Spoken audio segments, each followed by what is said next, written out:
A todos e a todas vamos dar comezo ao pleno ordinario deste mes que, como sabedes, foi pasado para o día de hoxe.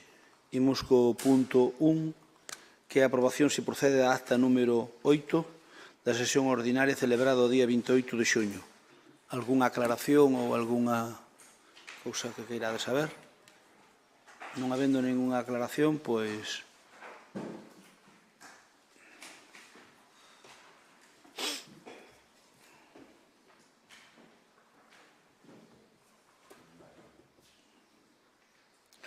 apagado automático, non sei que pon aí.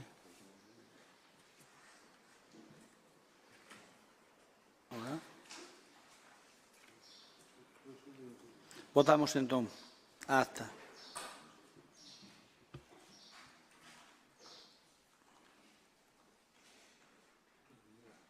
Anxo, non me sale o teu. Iría? Ahora sí.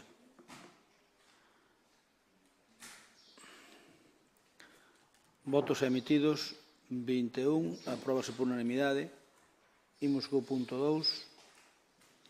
Dar conta dos decretos da alcaldía. Señor secretario, dá a palabra. Bos días a todos. O señor alcalde dá conta da relación de decretos que dictou dende a data da anterior convocatoria, que foi no mes de xuño, desde 476 hasta o último decreto que dictou o martes, o 551. Teñen copia e quedan enterados. O punto 3 é a relación de facturas de recoñecemento extrajudicial de crédito. Algúna aclaración das mesmas? Votamos.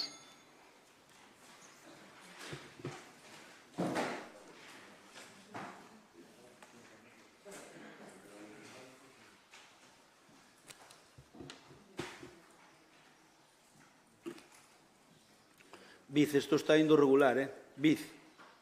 Non se borra.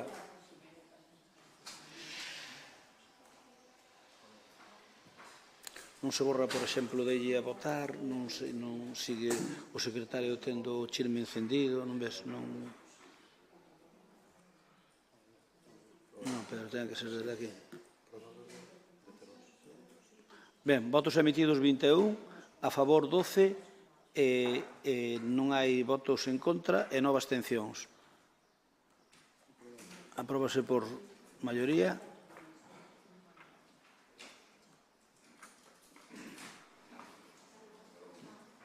Retirada do Concello de Lalín do Eixo Atlántico.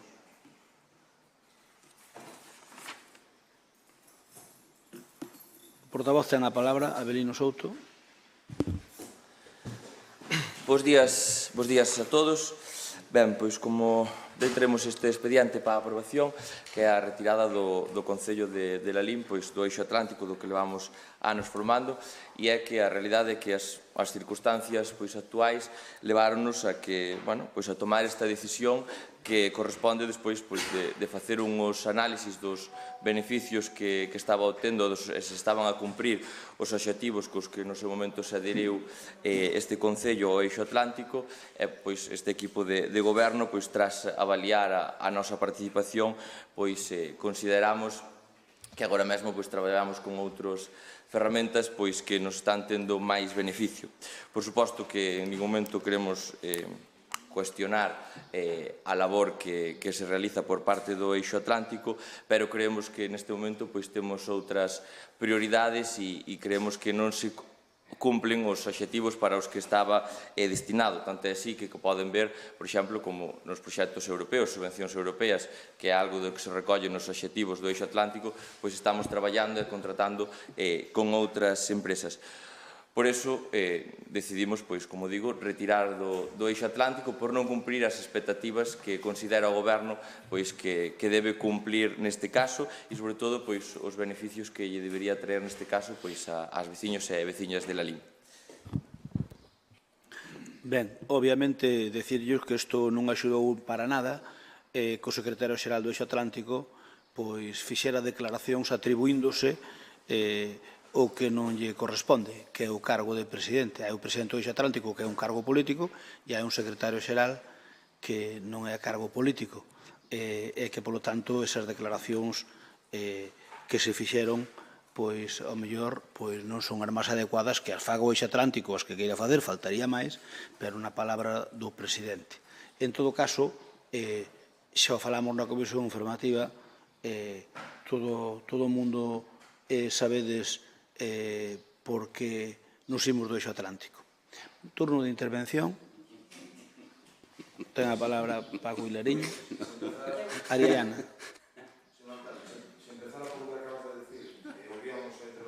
No, pero é complementaria. É complementaria. É complementaria porque, a verdad, o eixo atlántico, a ver, po que poñemos tampouco é gran cousa, pero tampouco non lle quitamos un rendimiento. Eu acórdome, Paco, cando vos dicíades que era unha animalada estar no eixo atlántico. Agora que non nos imos... E seguimos dicindo. Seguídelo dicindo. Os que cambiaste son del vos. Pois o Concello de Pontevedra sigue estando no eixo atlántico. Pero estamos en la LIN.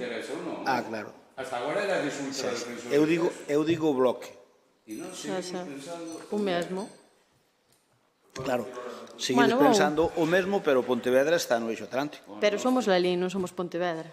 Bueno, pero é igual, que máis dá? É o mesmo, sí. Ten a palabra. Pois o Ariana, curioso... ten a palabra. Sí, Sí, son 3, creo, ou son 5. ten razón, perdona. No, son 3. Non, son 3. Pero é igual, que máis dá. Se Que quere máis falar ten? máis, non... Vale, o curioso Non hai caso do eixo atlántico empezou en 2007 para poñernos en situación, trouxo o Román Rodríguez a pleno, parecía un negociazo para a LIN, pero a pesar de que era un negociazo, o negocio só o viron eles e non houve máis votos a favor que os do Partido Popular, que non pasa nada, porque normalmente aquí acordos entre o Partido Popular e a oposición para o ben de la LIN non se soe chegar. A pesares de que ninguén estaba de acordo, repito, ordenaron e fomos a participar no eixo atlántico. Xa ese ano pagamos a mesma cantidade que cidades como a Ferrol, Vigo, Santiago ou o Porto. Isto é como cando un gandeiro de 30 vacas fai unha sociedade cun de 200 e pon o mesmo para a maquinaria. Xa a priori non parecía que fora un bon negocio, pero para vostedes sí. Agora no 2024, naquel momento foron 18.000 euros, como non eran dos seus bolsillos, pareceulles ben, porque cos cartos dos máis xógase de maravilla. Agora son, no 2024, repito, 12.600 e vostedes din que non lles pareza que se estean a cumprir os obxectivos do eixo atlántico. Bueno, pois fagamos as contas para que todos saibamos. Vamos ser benévolos, poñamos que cada ano se puxeron 10.000 euros do Concello de Lalín para o eixo atlántico. Hai xente que gaña iso en todo o ano, veciños. 17 anos despois, multiplicamos 17 por 10.000, son 170.000 euros que, polo visto, non lle parece que cumpran os obxectivos para os que foron gastados. E hai que engadir que, aparte de que non se cumpriron eses obxectivos, houbo, según a documentación, que pagar por servizos que se fixeron dende o Concello con empresas externas para facer ese traballo. O sea, pagamos 2 veces por a mesma cousa. Bueno, no informe do propio eixo atlántico fálase de palabras textuais, estudos destacados polo seu rigor técnico sobre infraestructuras e servizos técnicamente moi elaborados, especialmente interesantes para unha mellora da xestión municipal. Con este eixo atlántico melloraríanse as solucións a problemas de orde económica, social, técnica, cultural, a través de estudos, plans, programas e proxectos. Vender ou non lo ven. A ver se alguén na segunda intervención, Abelino, que te sobrou tempo na primeira, me poderías decir, ou o señor alcalde, despois de 17 anos, que plans derivaron deste servizo. Eu xa non vos pido máis que un por ano, porque, bueno, 10.000 euros por plan, penso que estaría ben. Nada, faltame 30 segundos. Se non mo poden dicir, interpretarei, os veciños e eu, imagino, que estivemos tirando máis de 12.000 euros anuais para facer nada. E a verdad é que non quedaría bonito. Así que, aí lles queda a pregunta, agardo por eses plans, proxectos e programas, e vostedes me dirán. Moitas gracias, Ariana. Turno para a SOE, ten a palabra Ángel Álvarez.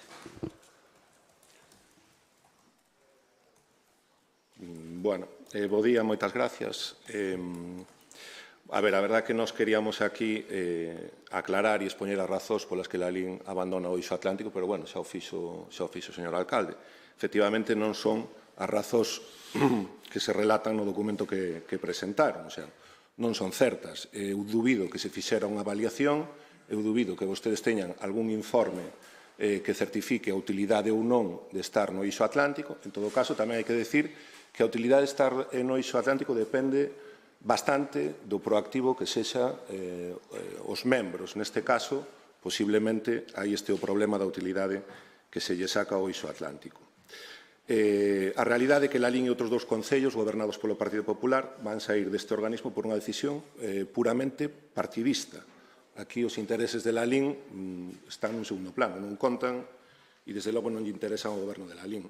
É unha decisión que non ten nada que ver con principios de eficacia ou eficiencia, ten que ver con as declaracións, efectivamente, que fai o secretario xeral do Eixo Atlántico e que o Partido Popular non lle gustan, e non hai máis. Esta é a única razón para salir do Eixo Atlántico. E isto de por sí xa é censurable, pero que, ademais, é unha decisión moi pouco ambiciosa, porque, como vostedes din, a entrada no Eixo Atlántico, en 2007, supoñía pasar a formar parte dos 14 concellos con maior peso de Galicia. Polo tanto, a saída do Eixo Atlántico ven a confirmar o retroceso, a falta de ambición e de proxecto no que está instalado este goberno do Partido Popular. Moitas gracias. Gracias, Anxo. Turno ti, Rafa. Turno para Rafa. Bo día. A verdade é que a mí é un tema que me provoca unha especial mágoa, non? Porque eu declárome atlantista no sentido que eu creo que o eixo Galicia-Portugal é un dos futuros desta terra, a colaboración entre o país galego e o país portugués, empezando polos camiños de ferro, comenzando polas relacións institucionais. Eu quero lembrar que tivemos, por exemplo, reunións con Rui Moreira, alcalde presidente da Cámara de Porto, ou co propio presidente da Cámara de Braga, Ricardo Río. Grazas a estar no Eixo Atlántico, podemos facer ali, entre outras cousas, actos do cocido.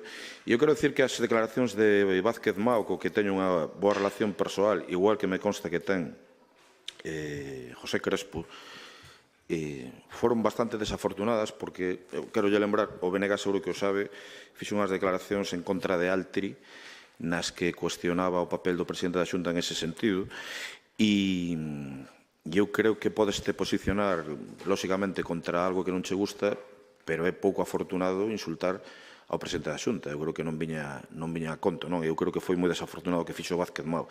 O problema é, señor alcalde, como dixo vostede cando foi, por exemplo, o tema da UNED ou algunha outra cousa, que cando sales dun organismo as dificultades para poder volver despois aos organismos con posterioridade. E é evidente que non é cuestión económica.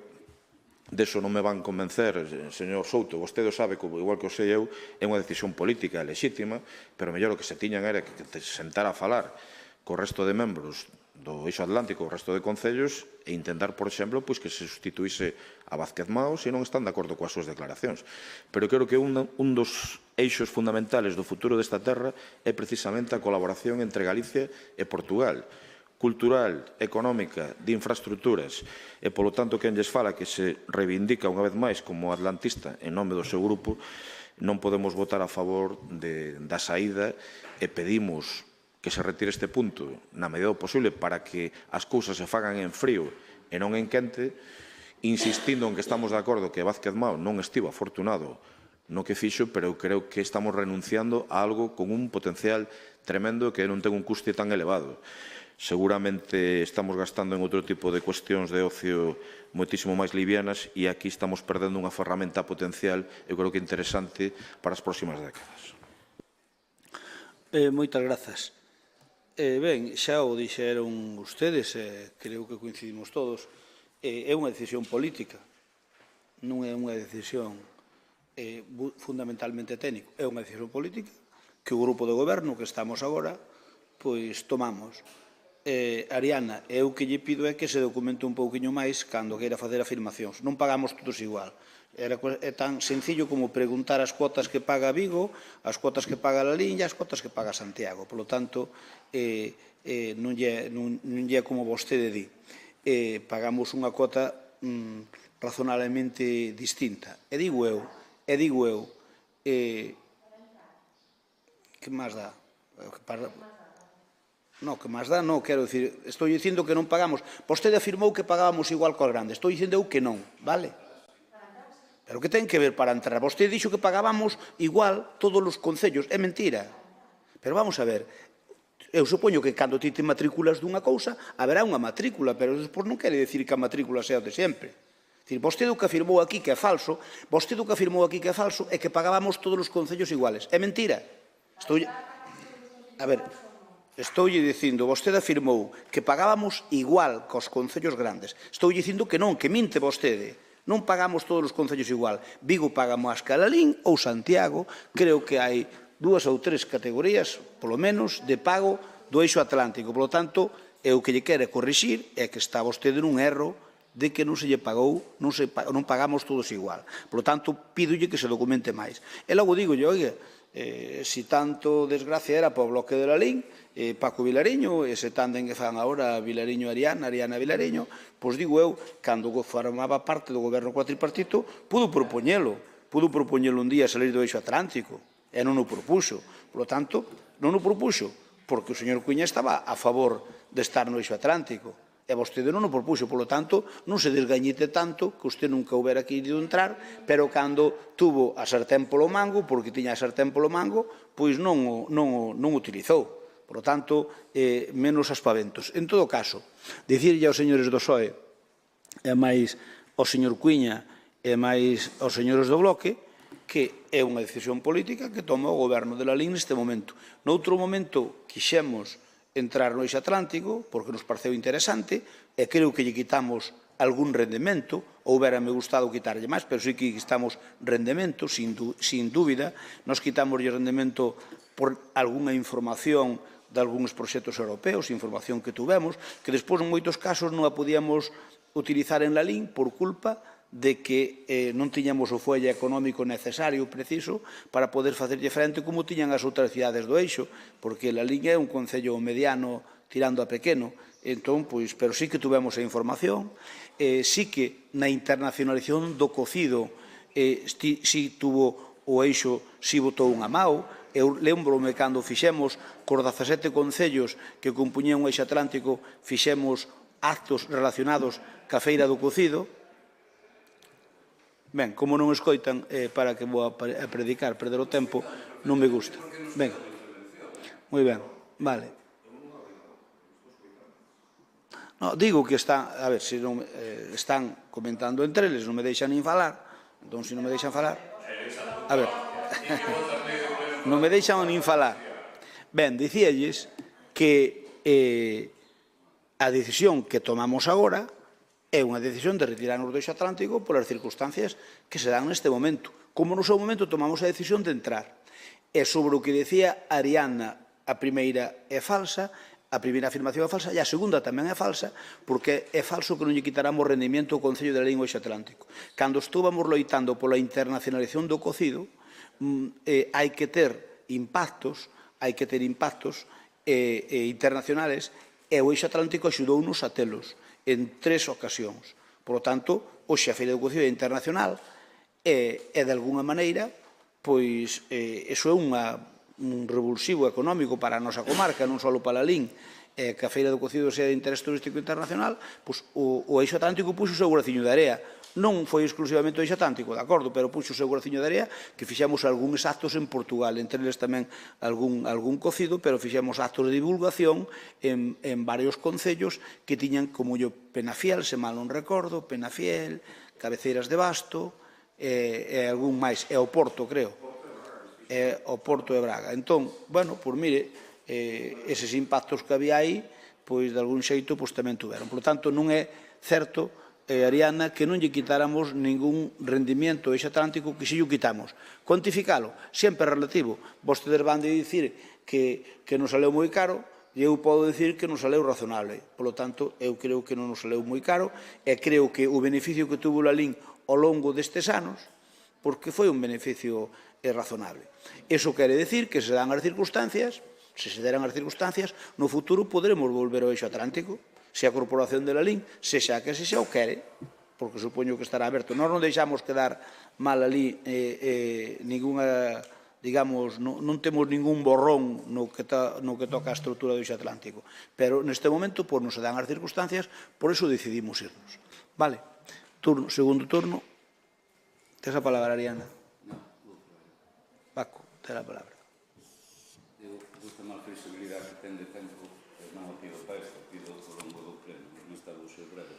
En todo caso, que usted... Eu creo que teño para todo Dios, non para min solo. No, por eso digo, pero digo que non me parece mal, non me interrumpí. Non tes micro. Que dinllo a Ariana. Nada, telo ti xa. Mire, que aínda, de verdade, é que eu dou os parabéns. Que traga este punto aquí e aínda intente abroncarnos por isto, a verdade é que ten moitísimo mérito. E eu, públicamente, yo recoñezo. Está admitindo que nos imos do eixo atlántico porque insultaron a Feijóo. Manda carai como se defenden os intereses xerais dos veciños de Lalín. Primeiro está o partido e despois, obviamente, están os cidadáns. Non o digo eu, que o di vostedes. Mire, é contradictorio o seu argumento, claro, porque non ten ningún sentido. Xa o ridículo que fixo Avelino coa súa intervención xa chegou, pero, mire, ou é ou non é rentable. Ese é o debate. Se non é rentable, nos imos, pero se é rentable, como vostede está dicindo, ainda é moito máis grave que nos vayamos. Vostede cree que nestos anos gastar 200.000 euros no eixo atlántico ten algún tipo de justificación por 3 reseñas para a internalización do Feira do Cocido que foi capaz de aportar? Ou, desde logo, para que se fagan fotos co presidente de turno, que eu creo que foi o uso que vale ese chiringuito. Nós, desde logo, aludíame ao goberno noso. Nós, desde logo, tiñamos clara a postura do BNG. No goberno había distintas opinións e depois tamén había unha evidencia. Se nós, como goberno, chegamos a propoñer que nos llevamos do eixo atlántico, vostedes non só o impedirían, senón que nos chamarían a de Dios, E iso estaban vostedes perfectamente.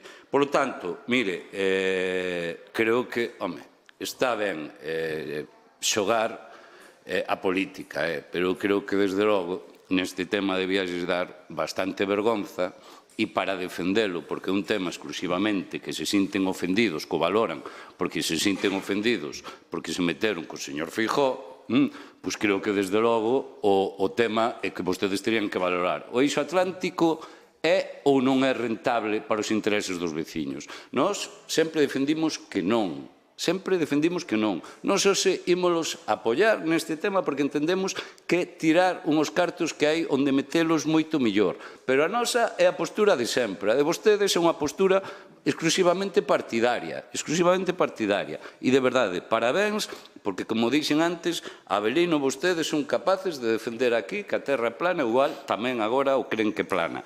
Pero isto non lle vai diso. Moitas gracias. Turno para Anxo. Sí. Nada, de 10 segundos. Eu, pois, simplemente agradecerlle que recoñeza as razóns polas que piden a saída do eixo atlántico, agradecer que correxise as razóns que expuxo Avelino, porque non son certas. Tamén son. Non son certas porque vostedes non teñen un informe onde se poida evaluar a rendibilidade que se saca do eixo atlántico. E, de feito, vostede acaba de afirmar na súa intervención que o rendemento é razonable. Entón, se é razonable, non entendemos, se é razonable para os veciños de Lalín, pois non entendemos que se pida a saída do eixo atlántico. Entón, nese sentido, darlles as gracias por isto, lamentar que manteñan esta proposta para sair do eixo atlántico cando é razonable o rendemento que se lle saca, e nada, simplemente que os veciños e veciñas de Lalín pois que evalúen este tipo de decisións si son procedentes ou non, nada máis. Moitas gracias. Rafa. Sí, para rematar, en vista de que a decisión é evidente que está tomada ao mellor dende outras instancias, digo que a falta de respeto foi a Rueda, non foi a Feijóo, digo. Pedirlle ao Concello de Lalín, na persoa do seu alcalde, que teñan a consideración de poñerse en contacto coas presidencias das cámaras dos concellos portugueses que son membros do eixo atlántico para explicarlles o porqué desta decisión para non, digamos, non se agríen as relacións cara ao futuro para poder retomalas, non? Simplemente que lles comuniquen que é por unha cuestión económica e que non se pechan ningún tipo de relacións con estes concellos portugueses, que eu creo que no futuro, insisto, que temos moitísimo potencial para colaborar en moitísimas cousas, e é pechar portas de xeito absolutamente innecesario. Moitas gracias.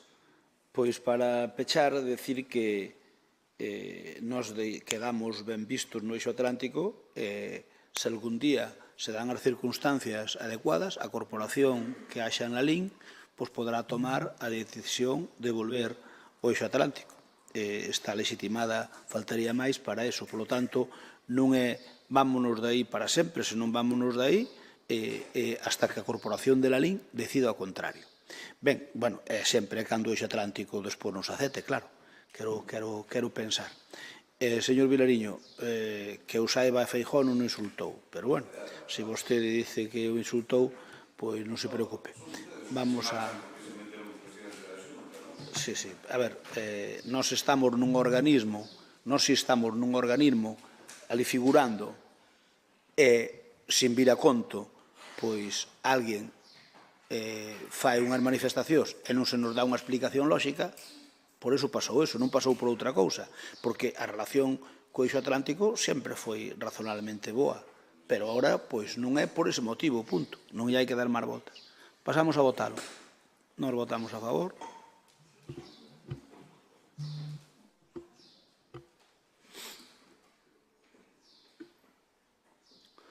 Votos a favor 14, 12 do Partido Popular e 2 do Bloque Nacionalista Galego. En contra o PSOE e Compromiso, queda aprobado por maioría. Imos co punto seguinte, moción do Grupo de Goberno relativa á crítica da necesidade dos profesionais sanitarios da atención primaria do conxunto do Sistema Nacional de Saúde. Ten a palabra a concelleira de Sanidade para defendela. Noelia, tes a palabra. Bos días. Como sabemos, a necesidade de profesionais sanitarios en atención primaria representa un dos grandes problemas de todo o Sistema Nacional de Saúde.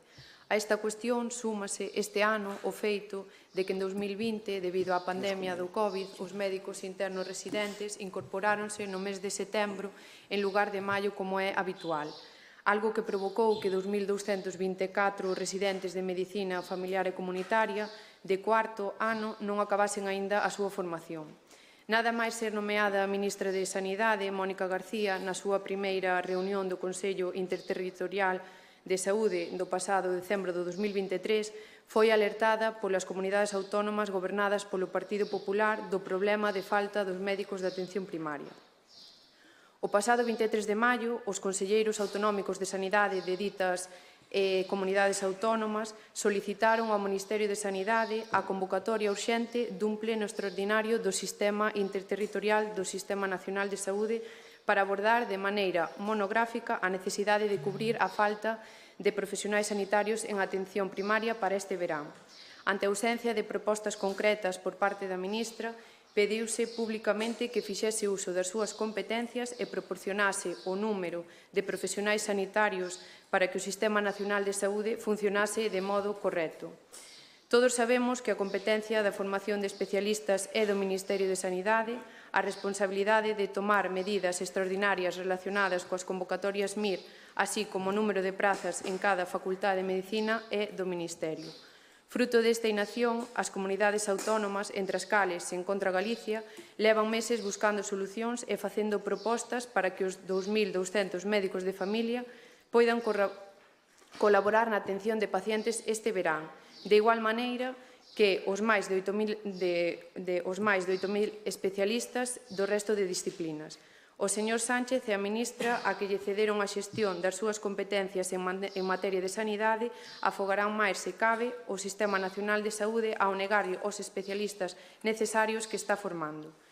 Cabe recordar que no Consello Interterritorial de Saúde de abril do 2018 que acordou formar a máis médicos de familia para abordar as xubilacións que o propio Ministerio de Sanidade recollía no seu informe sobre necesidades de recursos humanos.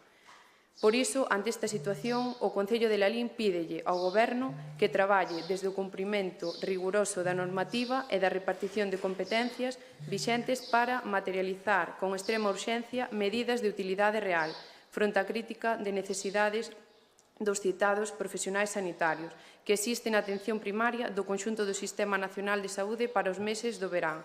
Pola miña parte, nada máis. Gracias, Noelia. Turno para a oposición. Ariana ten a palabra. Eu voume desgañitar outro pouquiño. Mire, leolle novas de xornais que non son satélites do BNG, precisamente. Os fondos da Xunta para a Sanidade e a Educación medran por debaixo da media dos presupostos de 2024. Outra, Galiza, a segunda comunidade que menos gasta en atención primaria e a terceira que máis baixou a súa inversión. Galiza destinou en 2022 o 11,79% do seu gasto sanitario á atención primaria, unha porcentaxe por debaixo da media española, 14%, moi alonxado dos estándares que fixa a OMS, que é o 25%. En 2012 a inversión era do 12,74%, case un punto menos na actualidade. Outra nova, atenden a 70 pacientes nun só día. Veciños de Galiza denuncian a falla de servizos médicos no verán. Outra nova. Un ano máis, os fondos da Xunta de Galiza que se van destinar á sanidade pública galega soben por debaixo da media dos presupostos para 2024. E así, podería seguir. Que vostedes falen de maltratar a sanidade pública e a atención primaria despois de 15 anos de goberno de Feijóo é tremendo. Porque, sobre todo, e voulles dicir, na RAG un sinónimo de gobernar é administrar. Falan de falla de propostas concretas. O malo é que vostedes fan as propostas á contra da sanidade pública. E ao seu conselleiro direilles que tardou 3 meses en comparecer por vontade propia no Parlamento para falar de sanidade, despois de tomar posesión. 3 meses.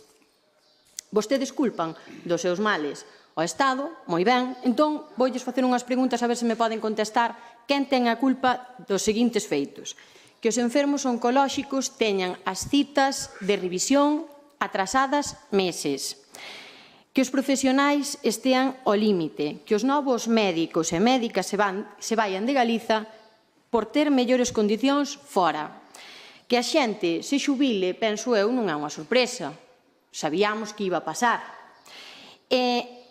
Quen é o culpable de que a sanidade sexa un nicho de negocio para as empresas privadas?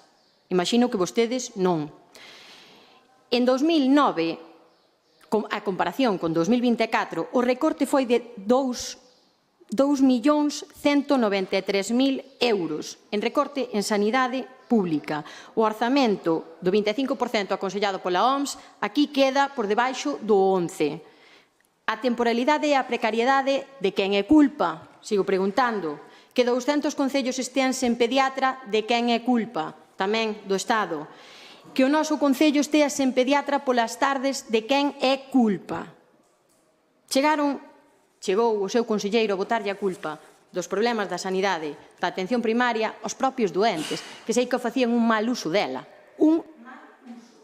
E por iso non funcionaba ben. Estás un minuto, por favor.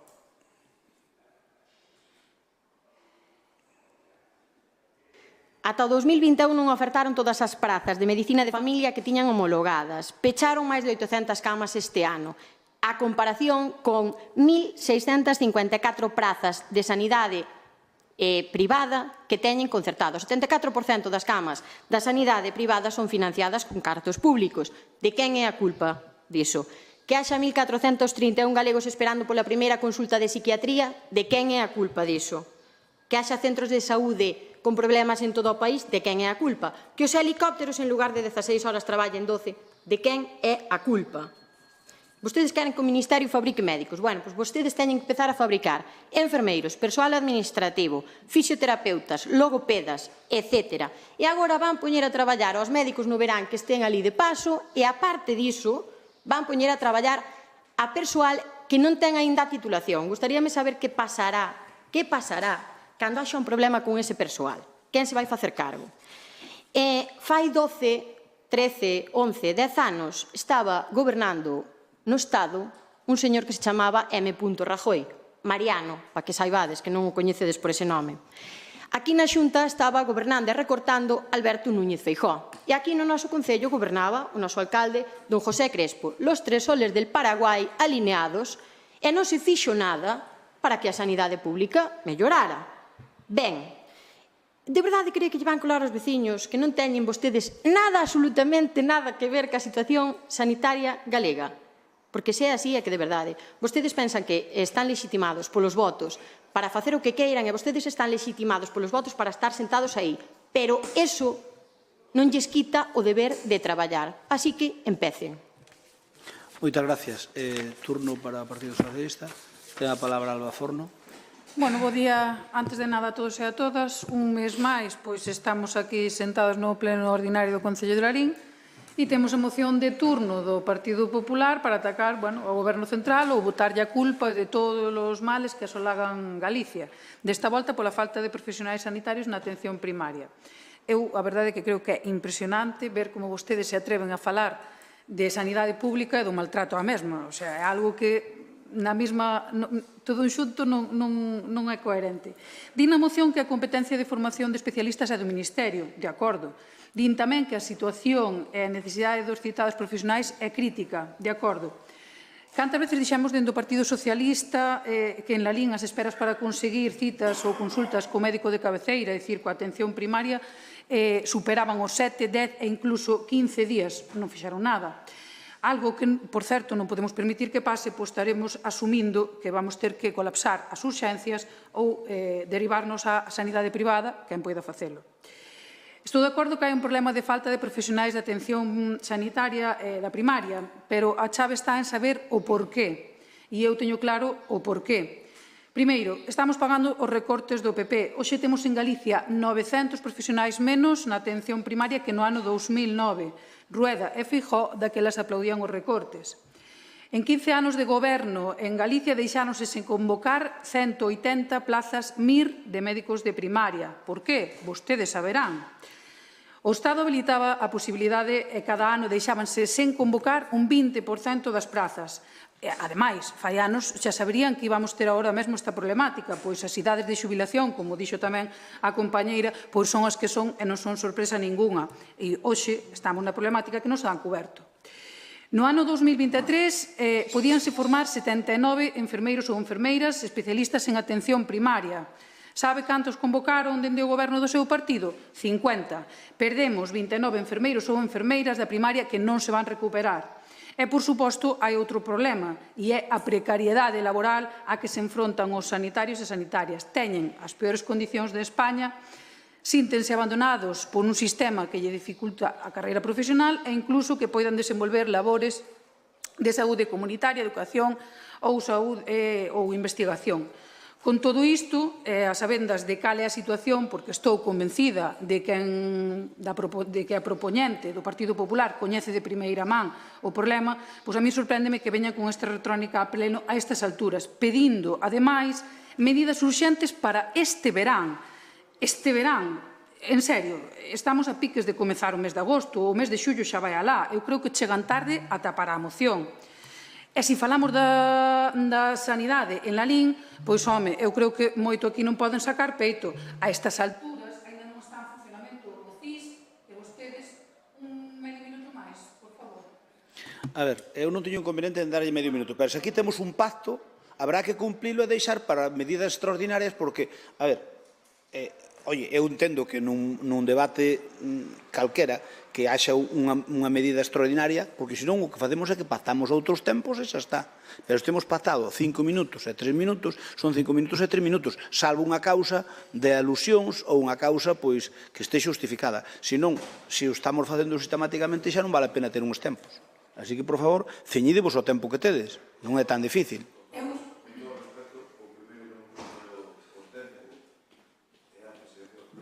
Pero eso non é certo, porque a presidencia do Pleno ten a prerrogativa precisamente de poder... Sí, pero eu moitas veces non agoto nin o tempo, Eu moitas veces non agoto nin o tempo. Venga, continúa, Alba. Bueno, é que non podo, porque claro, é que eu estou de acordo en ceñirnos aos tempos, pero se nos ceñimos todos, o que non pode ser é que aquí cada un o pase o tempo por onde lle sale e que cheguemos onde a min e eu non poido falar medio minuto máis. Non se preocupe, poñemos tempos e non lle dou un segundo a ninguén, ni siquiera para un servidor. Non dixen eso. Non se preocupe, non, porque vostedes solo ven a lei dun budo ancho para vostedes e os teño por máis. No, pero a ver... Mira, voume ceñir aos tempos empezando por un servidor. Non deso nada, dilo ti, digo eu, o contrario. Eu vou me ciñer aos tempos empezando por min, non hai ningún problema. Eu poño os meus tempos e cumplo o tempo. E se non acabo de falar no tempo, corto o discurso e votamos. Punto. Continúa. É a última vez que dá un chisme destes. Acabouse. Venga, continúa. Xa.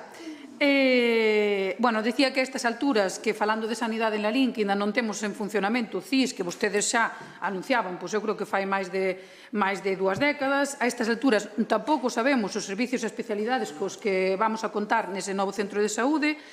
Xa escoitamos un cento de veces o alcalde dicir que el quere que isto funcione como un hospital de día, pero algo similar decían fai 20 anos, e ainda estamos nas mesmas. Agora piden medidas para solucionar a necesidade de profesionais sanitarios para os meses deste mesmo verán e pídenlle respostas, ademais, á ministra de Sanidade, que eu creo que leva, non sei exactamente o tempo, pero menos dun ano fronte ao cargo e fronte a esta carteira. A mí a verdade é que non me parece serio e non me parece serio traer a finais de xullo esta moción. Moitas gracias. Turno para Iria, tes a palabra. Por favor, Iria, se podes, arréglate vos 3 minutos, vale? Non te preocupes. Vale, gracias, Iria. Cedollos a outro. Gracias. Ben, bo día a todos e a todas. É unha realidade sabida por todos que hai falta de médicos en Lalín, a xente queixase, e esta falta de médicos tamén provoca que os que están teñan que aumentar o seu cupo de pacientes, o cal implica que estén máis estresados no traballo e a atención cara ao paciente vai ser mala, non vai ser a que ten que ser. Decir tamén que dende Compromiso parecenos lamentable esta situación, porque parece que é unha guerra entre competencias, Estado, Xunta e demais. E quenes o padecen son os veciños e as veciñas. Entón, nós vamos a votar a favor para que haxa unha mellora na sanidade en Lalín. Nada máis. Continúe. Sí, xa está, sóbrame. Moi ben. Gracias, Iria. Turno para Avelino Souto. Ben, voulle meter unha marcha para ciñirme ao tempo, inda que non me vou desgañitar como a señora Fernández. En teoría, aquí viñamos a falar da falta de médicos, falaron de 500.000 cousas que lles intentarei respostar, pero a realidade é que neste país temos a falta de médicos, e non o di Galicia, e non o di o Partido Popular.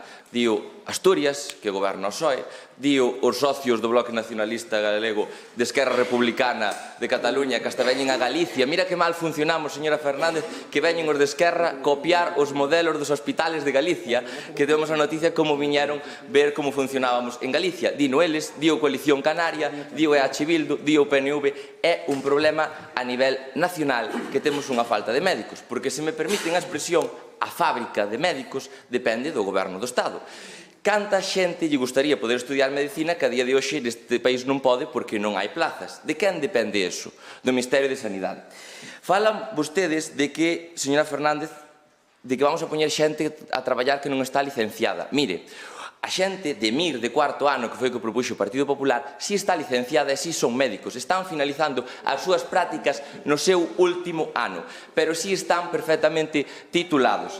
Din vostedes que vimos agora a última hora. Mire, o Partido Popular presentou un plan de choque, precisamente desde Galicia, para paliar a falta de médicos e garantir a atención primaria, donde propoñían 12,5 millóns de euros. Pero é que mire se estuvo traballando que o Partido Popular lle propuxo no Consello Interterritorial do Sistema Nacional de Saúde xa a principios de 2010 a creación da especialidade de médicos de urxencia e de emerxencia.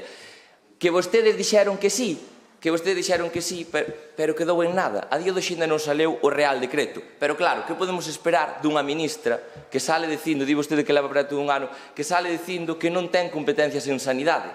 Que podemos esperar dunha persoa que di que ela non ten competencias en sanidade?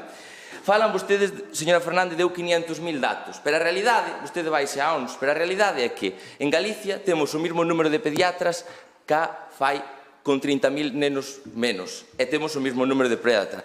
A realidade é que en Galicia somos a terceira comunidade cos mellores datos de lista de espera para a cirurxía. 67 días é 2 meses menos que a media. 2 meses menos que a media. Esa é a realidade. A realidade é que en Galicia se están creando novas subdireccións xerais, por exemplo, como a da saúde mental, que se propuxo un plan de saúde mental innovadoso en Galicia para o ano 2020-2024 dotado de 83 billóns e con 250 profesionais. A realidade é que o orzamento da Xunta para a sanidade non deixa de medrar. De feito, desde que gobernaban vostedes, incrementouse un 38,5% e todos os anos están subindo. E, por certo, que falan da privatización, que íamos a acabar ca sanidade. A realidade é que ata o ano 2023, a decembro de 2023, se gasta menos orzamento proporcionalmente en sanidade privada que cando gobernaban vostedes. Mire que malos son os do bloque que gastaban vostedes máis en sanidade privada que a nós. Gracias, Abelino. Non pode ser. Eu sinto moito. Que sinto moito, Abelino. Sinto moito, non hai cuestión de orden. A mí non me gusta que me tomen o pelo, polo tanto, non me gusta que me tomen o pelo.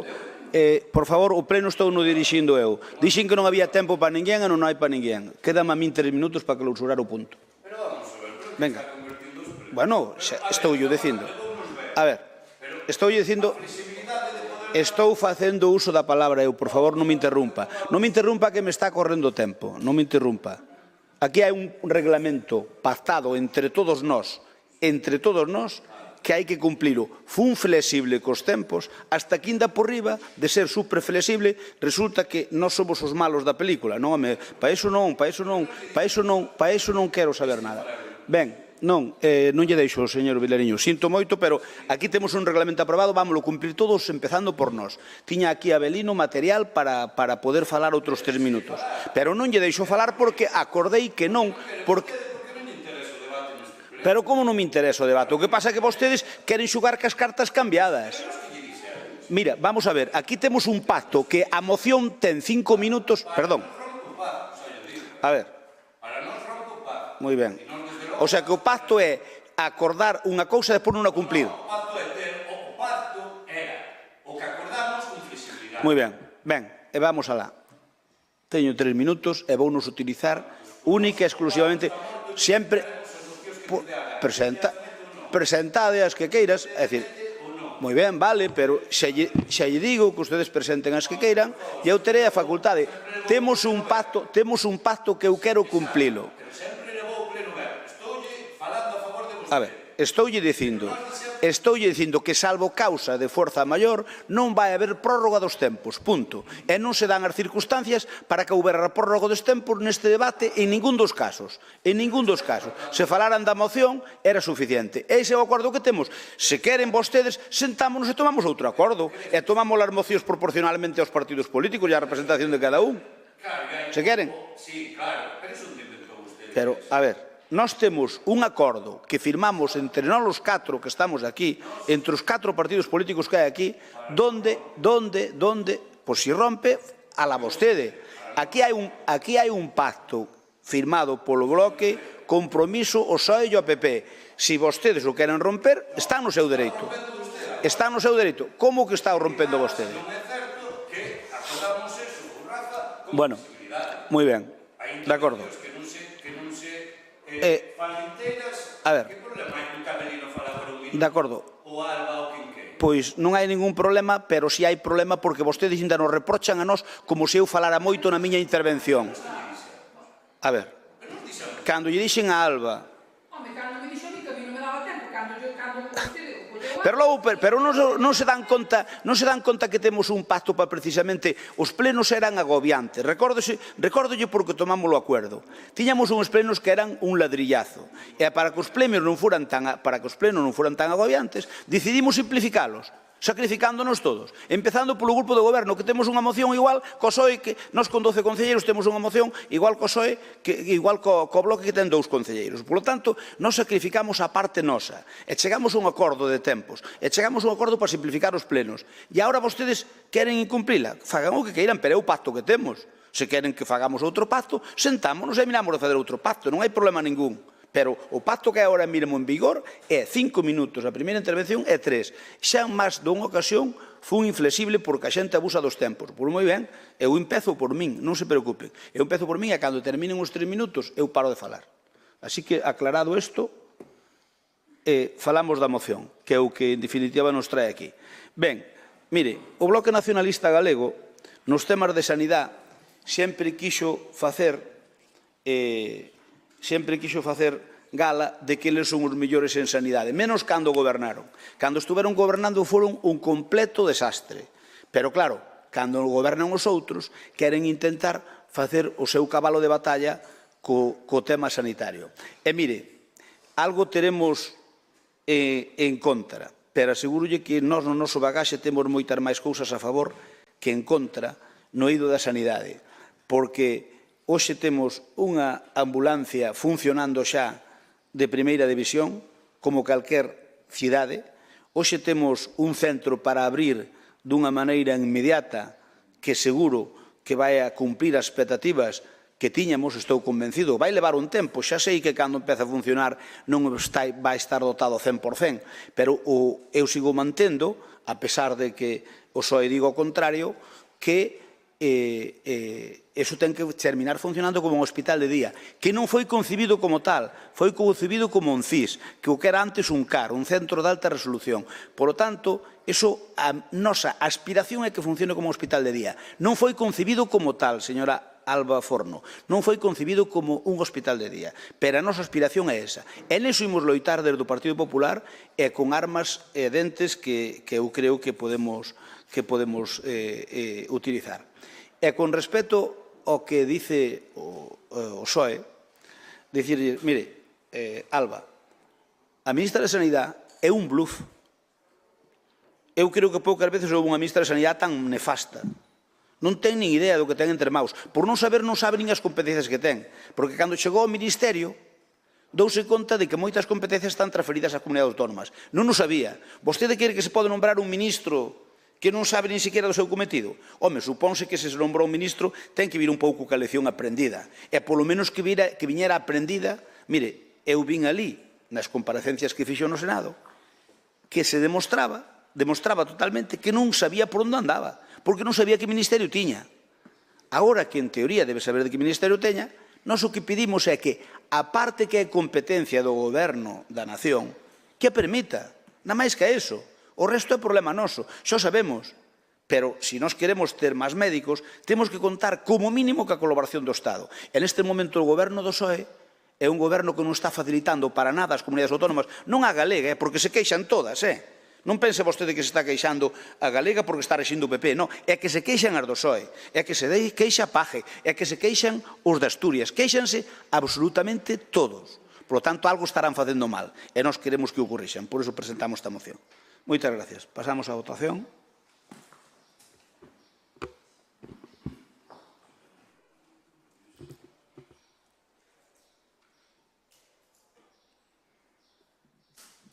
Votos emitidos 20, a favor 15, Partido Popular e Compromiso, en contra non hai, e abstencións 5 do Bloque e do Partido Socialista.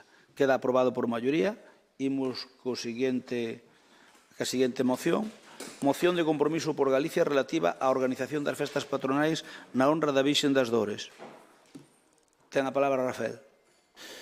Bueno, moción de verán. A verdade é que a cuestión da organización das festas patronais tradicionalmente é unha cuestión complicada polas dimensións que ten este Concello de Lalín, un concello de máis de 20.000 habitantes. Tradicionalmente, excepto este ano, estáselle pedindo a un grupo de veciños que asuman a organización. Hai anos nos que a Asociación Virxe das Dores conta con máis xente e outros anos con menos xente. Eu lembro algunha organización que tivo só 2 persoas ali traballando para organizar unhas festas para todos os veciños e veciñas. Tamén sei que hai ocasións nas que os propios veciños que chega ao final das festas e quedan con un déficit tamén nas súas contas persoais que teñen que asumir ante a dificultade do Concello de xustificar poder compensar esta situación. Eu creo que o Concello de Lalín, gobernándonos, non o fixemos, é unha evidencia. pero creo que o Concello de Lalín, un concello dos máis importantes de Galicia e de máis de 20.000 habitantes, ten a dimensión necesaria como que a partir de agora, incluído este ano, claro, se... Perdona. Nada, non pasa nada. Digo que para que o propio Concello de Lalín, liderado por quen se designa unha comisión na que xa lle digo que a xente de compromiso estamos dispostos a estar para axudar na organización das festas, pois que asuma o propio Concello a organización das festas e que non metamos a veciñas e veciños en situacións ás veces non fáciles, kafkianas, cando se falla o petitorio en demasiadas ocasións se reciben malas contestacións. Eu creo que había que chegar a un pacto de cuotas coa propia, iba a decir a hostelería, pero bueno, cos sectores, digamos, beneficiados. Xa sei que dun punto de vista legal non se pode facer, pero sí se pode facer dun punto de vista de chegar a ese acordo ao marxen da legalidade, o cal non significa que sexa ilegal, sino alegal. E, polo tanto, eu creo que nos próximos anos un concello, insisto, da importancia de Lalín pode organizar unhas boas festas dende o propio goberno, e xa lle digo que o noso grupo que está disposto a axudar no que faga falta tamén. Nada máis, moitas gracias. Perdón, sí, só unha cousa máis. Tamén decimos que, lóxicamente, que se incluya todos os anos a cousas que xa se están cumplindo, como todas as bandas, todas as charangas e os grupos propios de Lalín para potencialo ao marxen de que se traigan outro tipo de eventos, digamos, outro tipo de orquestas, outro tipo de actos de empresas que sexan de fora de Lalín. Moitas gracias. Turno para o Bloque Nacionalista Galego. Esa palabra, Paco. Ben, eu reiterolle o tema do tempo nos plenos. Creo que nos adaptamos e hai algún debate que porque un voceiro ou un concelleiro ou concelleira lle pida 2 minutos máis non pasa nada. E todos entendemos que hai debates máis importantes que outros polos temas que se tratan. E como lle digo que vostede levaba ben a xestión dos plenos, o que lle pido é que reflexione, senón nós, desde logo, ese acordo para nos queda en papel mollado e, desde logo, non quixéramos. Bueno, compromiso ten amnesia, non? Bueno, esta é unha moción que ten presentado o BNG, que ten defendido o BNG de sempre, incluso no goberno, coa tripartito, e que nos alegra, desde logo, que se traiga aquí un cambio de posición.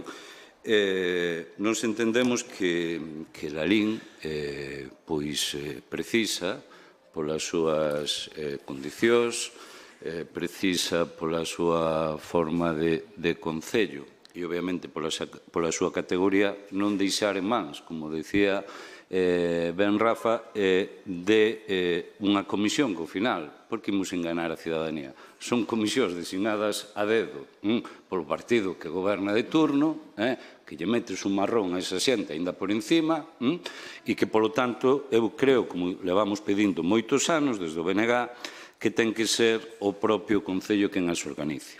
Como digo isto, tamén non son capaz de aguantarme a dicir que o Concello, como este ano que as organiza, o que non pode ser, de verdade, e algo que me comentaron moitísimos veciños e veciñas de Lalín, que un policía local de uniforme, e non o digo polo policía local, o digo por vostedes, que vostedes manden un policía local de uniforme a cobrar precisamente particulares, empresas, comercios, etc. É denigrar, desde logo, o corpo local da policía local, deslegitimalos. É evidente que o que están facendo é misturar todo. Hai moita xente que se sinte incómoda, porque se non dou, a ver se despois, cando teña algún problema, vou ter represalias. Eso xa é crearlle o corpo da policía local un problema importante, e entendemos, e é máis que evidente, que teñen cousas moito máis importantes que facer a policía local en Lalín, que os poucos efectivos que hai, cando a noite se deixa sin cubrir, incluso tardes, sin cubrir sin ningún policía local, que teñamos os poucos efectivos ou a un deles de uniforme nas súas horas de traballo, cobrando a cota das festas. A mí me parece un auténtico despropósito, e como tal lle digo que cambien xa. Turno para o PSOE, quen fale? Ten a palabra Mario López. Grazas. Bos días a todos e a todos. Ben, pois tamén entendemos que debe ser o Goberno quen se encargue de asumir a preparación das festas locais, non? Porque organizar unhas festas patronais é un traballo arduo no que non se debe improvisar. É imprescindible iniciar o traballo con moitos meses de antelación para non levarnos sorpresas. Hai que seleccionar un programa amplo, variado e interesante para satisfacer a públicos moi diversos e de todas as edades. Ademais, terá un efecto positivo na vila. Vai máis alá dunha cuestión lúdica ou de entretemento. Poden e deben convertirse nunha fonte de ingresos extras para o negocio do municipio. As festas patronais forman parte da identidade dun pobo. Son datas especiais onde os veciños e as veciñas reúnense con seus familiares e amigos e disfrutan da oferta da vila, tanto de ocio como da gastronomía que podemos ofrecer. Polo tanto, o Concello ten que implicarse dun xeito especial, tanto no traballo organizativo como no eido económico, e destinar unha partida de 5.000 euros por parte deste Goberno para as festas patronais parécenos insuficiente. Ademais, se non lembro mal, creo que é a metade do ano pasado.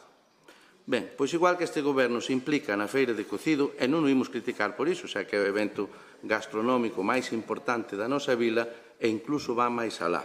Tamén debería facer o mismo nas festas patronais, que son as festas de toda a localidade. Cabe recordar que son numerosos os veciños e as veciñas da comarca e de fora que acuden a visitarnos, a disfrutar destes días de lecer. Polo tanto, sí que valoramos positivamente e apoiamos a proposta dos compañeros de Compromiso pedindo a este Goberno que se implique máis na organización das festas patronais da nosa vila, ainda que entendemos que isto xa se está a facer así este ano, é dicir, que xa está a organizar o Concello. E non quero rematar a miña actuación, porque ademais creo que me queda tempo, sí, xa que estamos a falar de festas, dicindo que a Asociación Cultural O Naranxo está a preparar a algarabía, que tanto éxito acada en cada ano.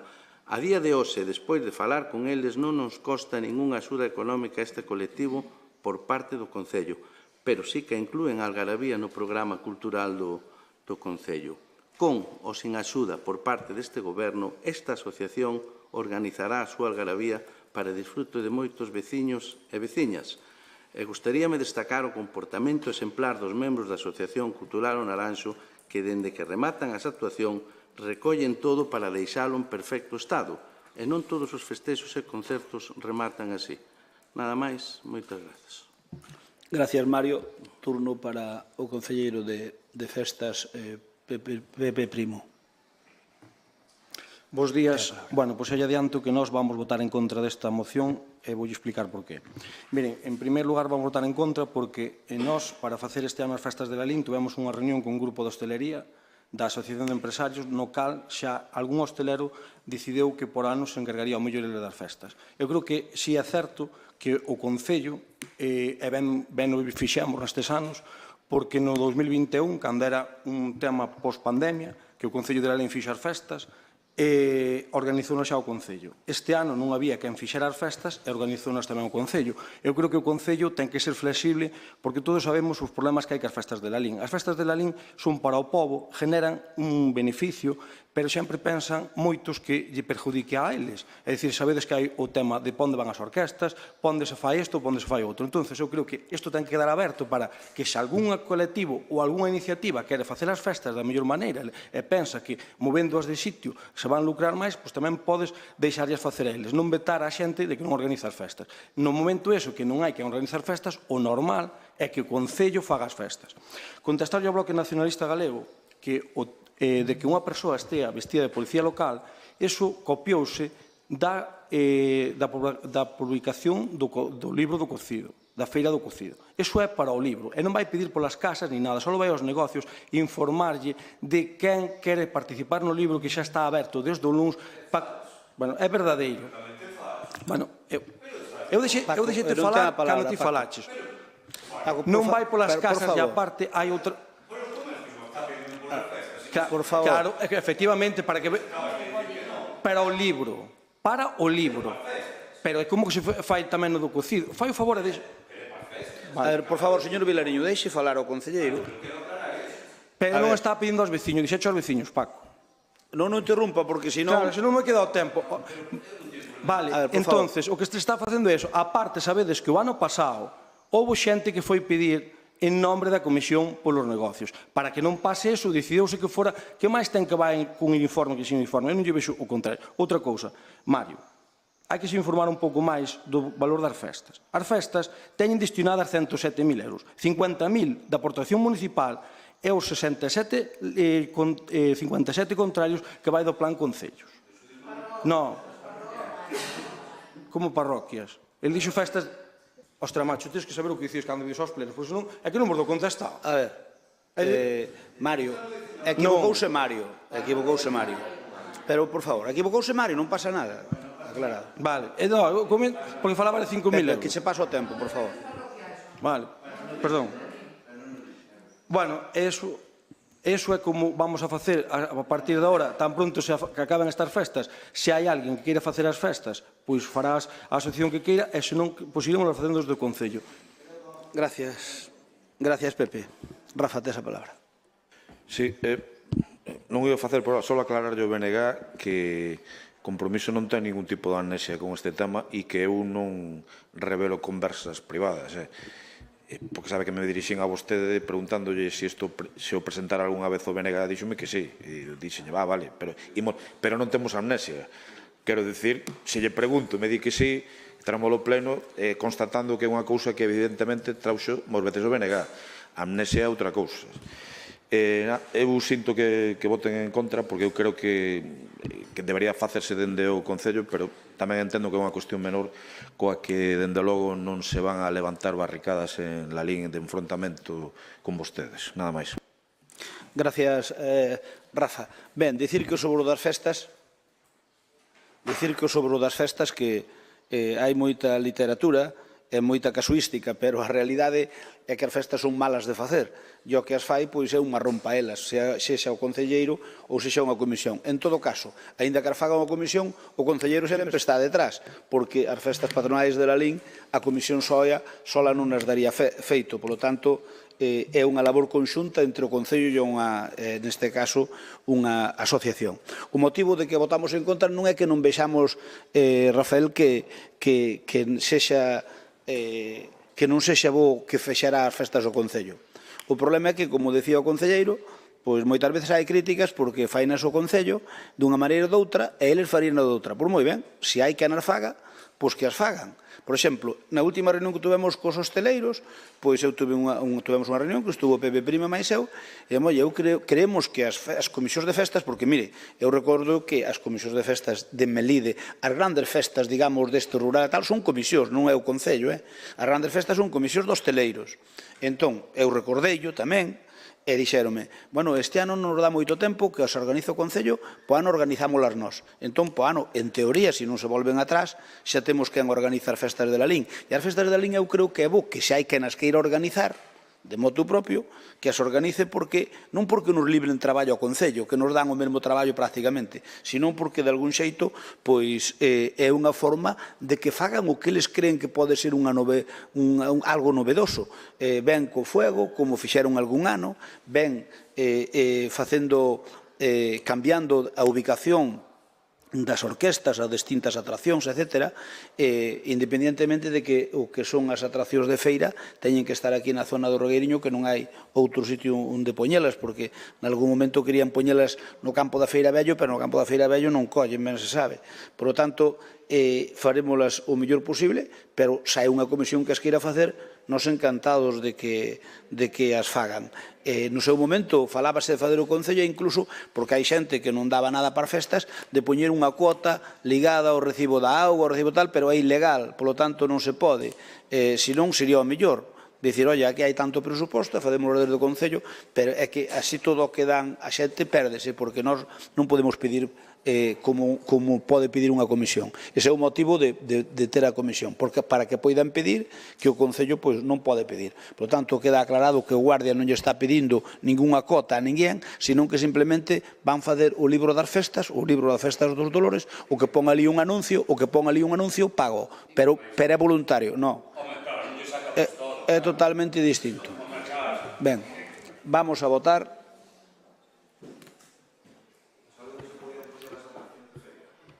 É onde? No Lalín Arena.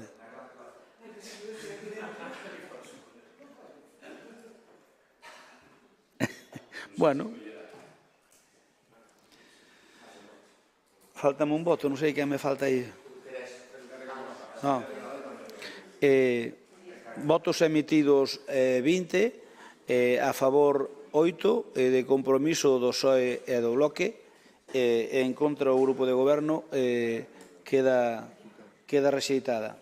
Imos que a moción do PSOE, moción do PSDG-PSOE, en relación á suba do canon que o Concello aboará a Sogama pola xestión dos seus residuos. Ten a palabra Alba Forno. Ben, 5 minutos, Alba, 5 minutos. Sí, vou rápido. Antes de nada, e antes de comezar co tema da moción, falando dos tempos, eu pido unha xunta de voceiros, se pode ser, antes do pleno de agosto, para non ter estes problemas, falámoslo ali e chegamos a un acordo. Porque é que se uns queren, outros non queren e outros non pedimos, eu non teño problema ningún que se lle amplíe o tempo un minuto calquera. O que se lle dá un que se lle dé a outro. Simplemente era iso. É iso. Deixo solicitada a xunta de voceiros. En canto á moción... Falámoslo na próxima xunta de voceiros, non se preocupe, que se queren cambiar as normas do xogo, eu estou disposto a cambiarlas, pero as que cambiamos cumplimoslas todos. Vale.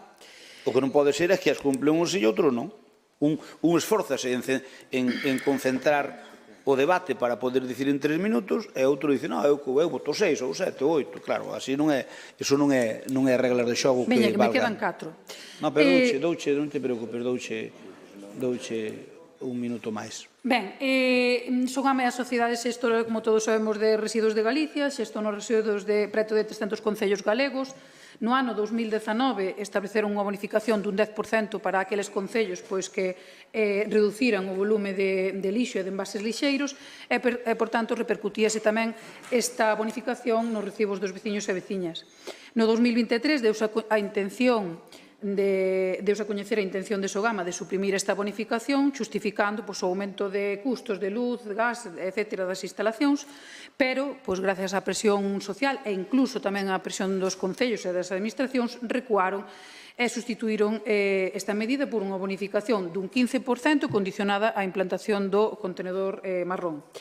Agora, fai uns días, Sogama anunciou a eliminación desta bonificación para o que queda de 2024, pasando a abonar aos concellos unha media de 66 euros por tonelada e de cara ao ano 2025 pasaría a 78 euros tonelada. Xustifican esta suba culpando ao Goberno do Estado falando do imposto estatal de residuos e solos contaminados que din provocarlle uns sobrecustos imposibles de asumir.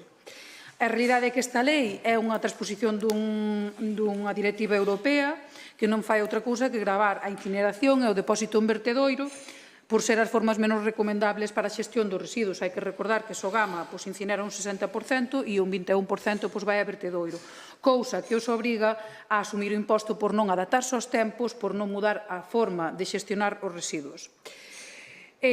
Non é un imposto creado polo Goberno Central nin por Pedro Sánchez, senón, como xa decía, unha transposición dunha directiva, pero que ademais olvídaselle decir que o recaudado por este imposto recaudou a Xunta. En todo caso, a Xunta non está a cumprir as recomendacións europeas referente á xestión de residuos, por iso, dende o Partido Socialista, pretendemos que, dende o Goberno galego, se mude a política de xestión de residuos, que se descentralice con plantas de proximidade, que se reduza a incineración e o vertedoiro.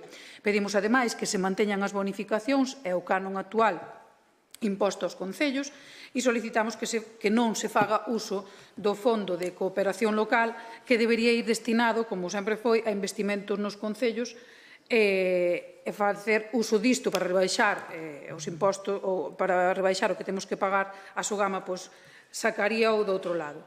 En todo caso, agardamos que voten a favor. Crespo xa no seu día falaba de que valoraba a saída do Concello de Sogama e incluso creo que no ano 2023 consideraba que pagar 1,4 millóns por tratar a basura era unha cuantía insoportable, co cal agora vai a ser máis insoportable porque se vai a incrementar.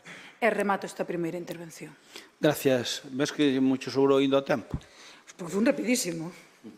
Casi non respirares. 21 minutos de máis... Non lle puxen un minuto de máis. Non lle din. Iba a ayudar, pero non lle din, porque interrumpín. Pero así que os acordamos unha cousa, saben vostede por que acordamos no seu momento. Foi un pacto. Vamos a ver, agora tócalle Benegá. Ten a palabra Ariana. Ben, en decembro de 2019 decía Sogama na súa páxina web, palabras textuais, que os avances que tivera permitirían contribuir en maior medida á reciclaxe e chegar no 2020 ao verquido técnico cero, que era a súa máxima aspiración, seguirá o sendo porque non se cumpre. Dicían no 2020 que serían a infraestructura das súas características máis moderna e eficiente de Europa, modelo a seguir no resto do mundo, e alegaban que foran visitados por delegacións estranxeiras para saber como facían nas 37 plantas que teñen en Galiza. Iso podía dicir eu como facían, que é coller un chisqueiro, prenderlle lume e que arda. Falaban dos cidadáns como o seu máximo tesouro máis prezado, para que axudaramos na tarefa de xestionar os residuos de forma sostible para minimizar o impacto no medio ambiente e na saúde, e aplicaban a bonificación, que é da que falamos agora, para aliviar as arcas locais e para aliviar o bolsillo dos veciños, que se ve que agora deixou de lles preocupar. Naquel momento agradeceron aos propios traballadores e aos accionistas a súa labor. Os accionistas son a Xunta de Galiza e Naturgy, corríxanme se me equivoco, e todos sabemos que a Xunta de Galiza e Naturgy son grandes defensores do medio ambiente. A súa maior representante é Beatriz Mato, que vai cor da feira e volve cor do mercado, e aí temos exemplos que vos vou dicir sobre o amor da Xunta de Galiza polo medio ambiente. Reapertura da mina de Touro, parques eólicos a reventar paralizados polo Tribunal Superior de Xustiza de Galiza, parques eólicos de tramitación autonómica, aos que vos votastes que sí, parques eólicos no mar, despois de prohibir a pesca de arrastre, é que, claro, o fondo mariño, cando lle instalas parques eólicos, non se ve afectado, e Altri. Ben, a Xunta é unha grande defensora das causas que favorecen o medio, todos o sabemos, e coa comparsa de Naturgy, mellor, xa di Sogama, incansable labor. Ben, o servizo de Sogama é de todo menos ecolóxico, está atrasado no tempo e demóstrase co dato de que Galiza está situada na cola de reciclaxe do Estado, con moito. No 2022 fomos os que máis residuos xeramos do Estado, superando os 439 kg por persoa e ano marcados en 2010 e chegando aos 610 kg persoa e ano. Deses residuos só ían separados o 11%, cando a media do Estado é 11 puntos máis. De 1,64 millóns de toneladas de residuos ían mesturados 1,46. E Sogama é un saco sin fondo. Díganme vostedes canto lle vai afectar aos veciños e veciñas esta suba e contéstenlle que van votar para saber a quen queren beneficiar. E remato. Mira, sobraronme 2 segundos. Moitas gracias, Ariana. Vai para turno para compromiso. Miguel Medela ten a palabra. Hola, bons días a todas e a todas. Bueno, pois estamos de acordo en solicitarlle á Xunta que siga mantendo o mesmo canon actual que ten impostos aos concellos adscritos a Sogama e que manteña a actual bonificación. Lóxicamente é un alivio, non? Esta bonificación. Tamén parecenos ben de solicitarlle á Xunta o apoio para a implantación do colector marrón, que xa quixemos nós cando estábamos gobernando co voto en contra do PP, me acordo daquelas. E creemos que dende calquera administración estaría moi ben facer campañas de concienciar a xente o uso dos colectores para que así teñamos un poquinho menos que pagar.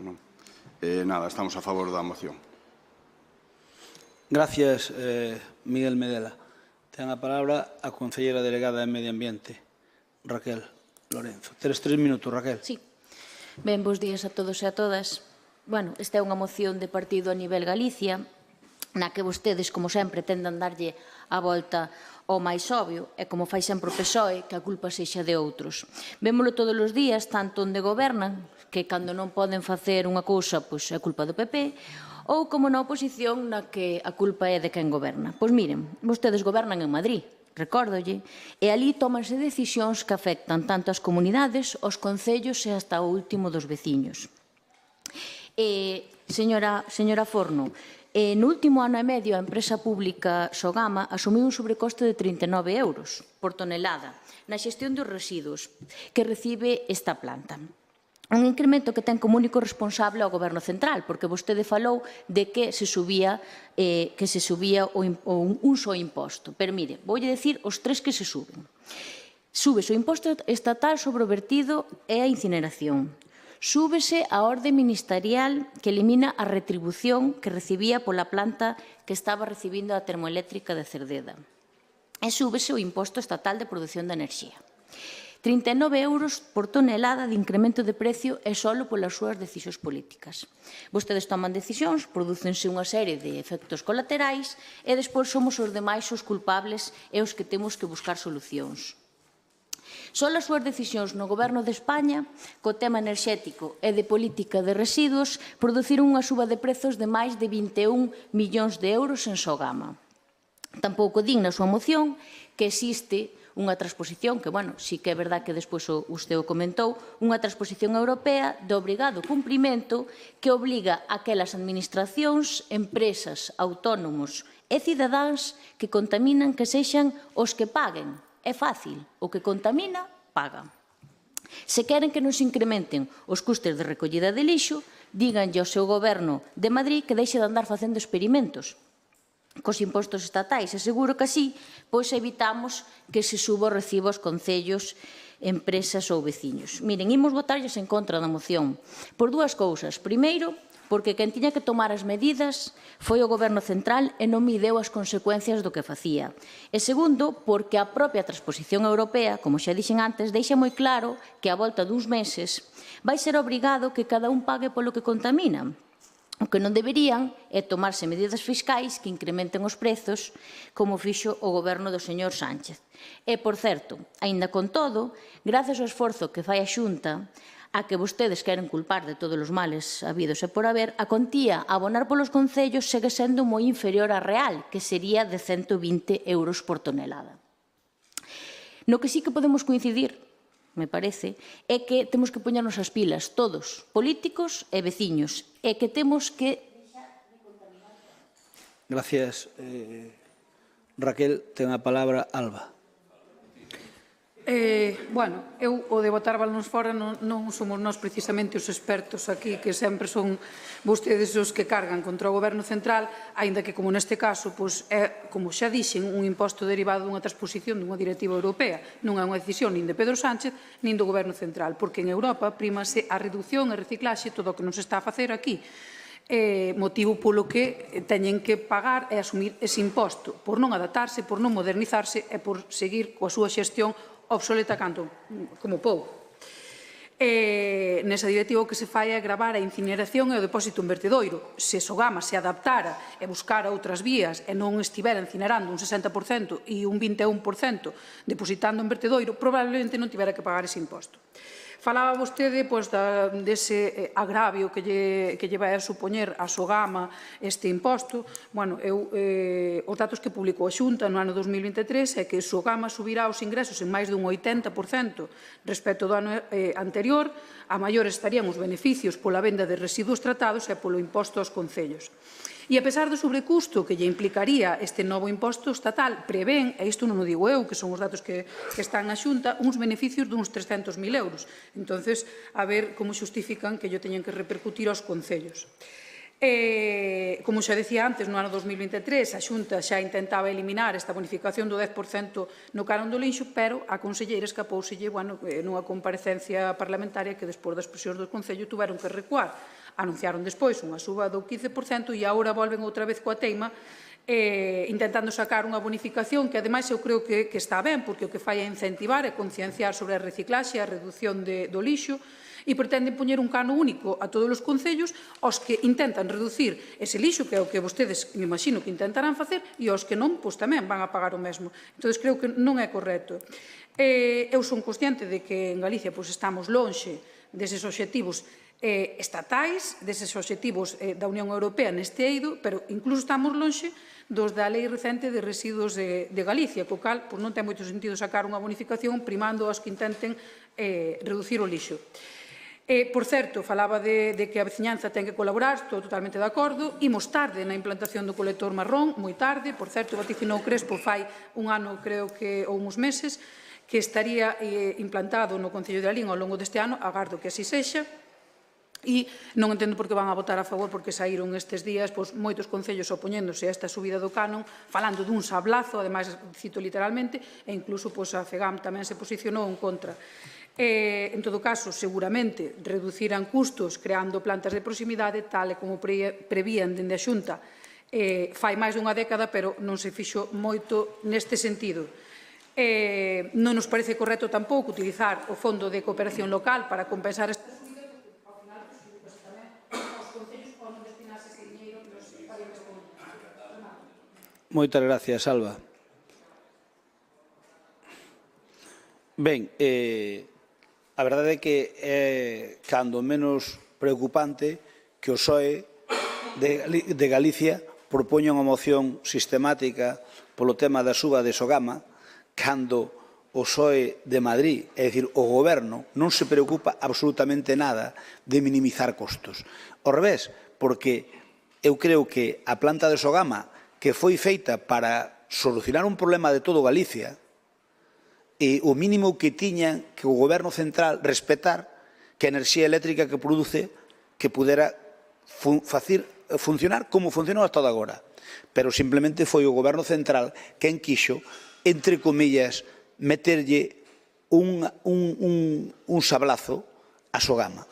Por lo tanto, o PSOE eu creo que non está legitimado para falar de que Sogama vai económicamente mal, porque precisamente en parte o culpable é o Goberno Nacional. E dito isto, teño que decir que o Bloque, no seu momento, quixo facer da súa xestión especial nas basuras a súa carta de presentación, tiñan un plan para Pontevedra capital, extrapolaron logo á Diputación e o resultado é o que todos sabemos.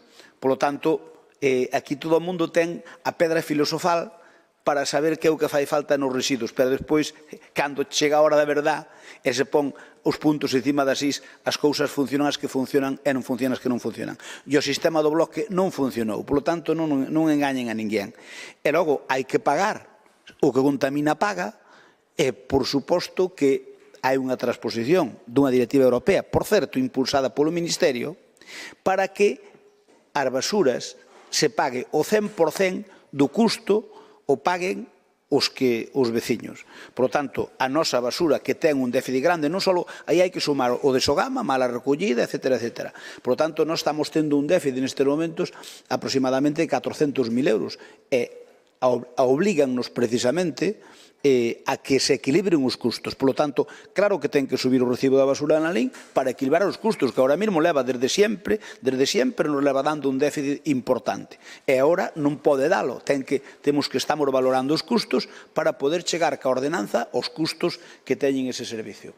Así que, por a miña parte, pois, nada máis, pero é increíble que o PSOE sexa capaz de facer mocións deste tipo, porque a verdade é que xusto o que habría que fazer é unha moción contra o goberno por este motivo, porque é realmente o responsable de que Sogama teña dificultades económicas, veu pola non colaboración e por o acoso e derribo que pretende o goberno do Estado a un problema de Galicia que hasta agora non houve mellores solucións. Polo menos non hai á vista. Moitas gracias. Votamos.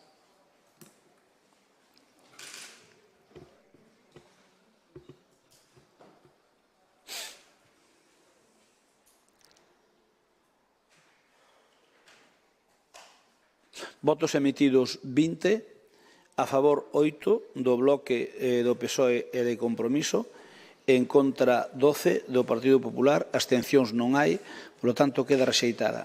Imos ca última moción do BNG, solicitando a creación dunha comisión de investigación sobre o padrón municipal. Ten a palabra Paco Vilariño. Bueno, eu, se non me vai deixar máis de 5 minutos de intervención para falar de algo tan importante, pois xa di claramente o que a vostede lle interesa este tema. E creemos que precisamente, vou ir o máis rápido posible, creemos que precisamente o empadronamento, o que estamos vendo de casos irregulares, é a punta do iceberg do problema que temos en Lalín. E, desde logo, nós xa o dixemos públicamente, eu persoalmente, nós non imos permitir demagoxias que xustifiquen por inacción para non facer nada como vostedes están facendo ou, o que ainda é peor, ser cómplices activos da situación. Para nós o problema, desde logo, non é nin de nacionalidade, nin de religión, nin de cultura. Todo o contrario, sempre defendimos evidentemente desde o BNG o que é a integración e a riqueza que supón a emigración, mas desde logo defender isto non significa ter unha posición de seguridade para a nosa cidadanía. E nós mantivemos exactamente a mesma posición agora que mantivemos hai 2 anos cando había un problema de seguridade con un galego e con un de Lalín precisamente. Por lo tanto, centremos o debate precisamente todo o contrario. Calquera persoa que viva en Lalín é tan lalinense como calquera dos que estamos aquí. E nós, desde logo, o problema o situamos en que en Lalín existe medo. Nós non queremos que a nosa cidadanía viva con medo. Non queremos que as nosas rapazas, nosas fillas, as mulleres, teñan medo a ir á súa casa. Non queremos que haxa zonas deste concello que a certas horas non se atrevan a pisar veciños e veciñas desta vila. Non queremos que haxa xente hacinada vivindo en condicións infrahumanas. Non queremos ter que falarlle tampouco aos nosos fillos de limitarlles precisamente a súa liberdade e, obviamente, aumentarlle unha sensación de inseguridade na súa vida. E non queremos, e o digo abertamente, mafias que vivan do sufrimento do resto. Nos ante eso xa o sacamos no anterior pleno e desde o último mes pedimos que vostedes convocaran de xeito urxente unha xunta de seguridade cidadá, cousa que non fixeron, leva case un ano sin convocarse, pedimoslle que convocaran unha xunta de voceiros, non o fixeron e pedimoslle desde logo esta moción pola súa negativa a sentarse con nós, con outros, pois é a súa decisión, pero con nós, desde logo, negáronse, cando precisamente fomos os que pedimos todas estas cousas. Por iso digo que vostedes son responsables, como mínimo, por omisión en parte deste problema.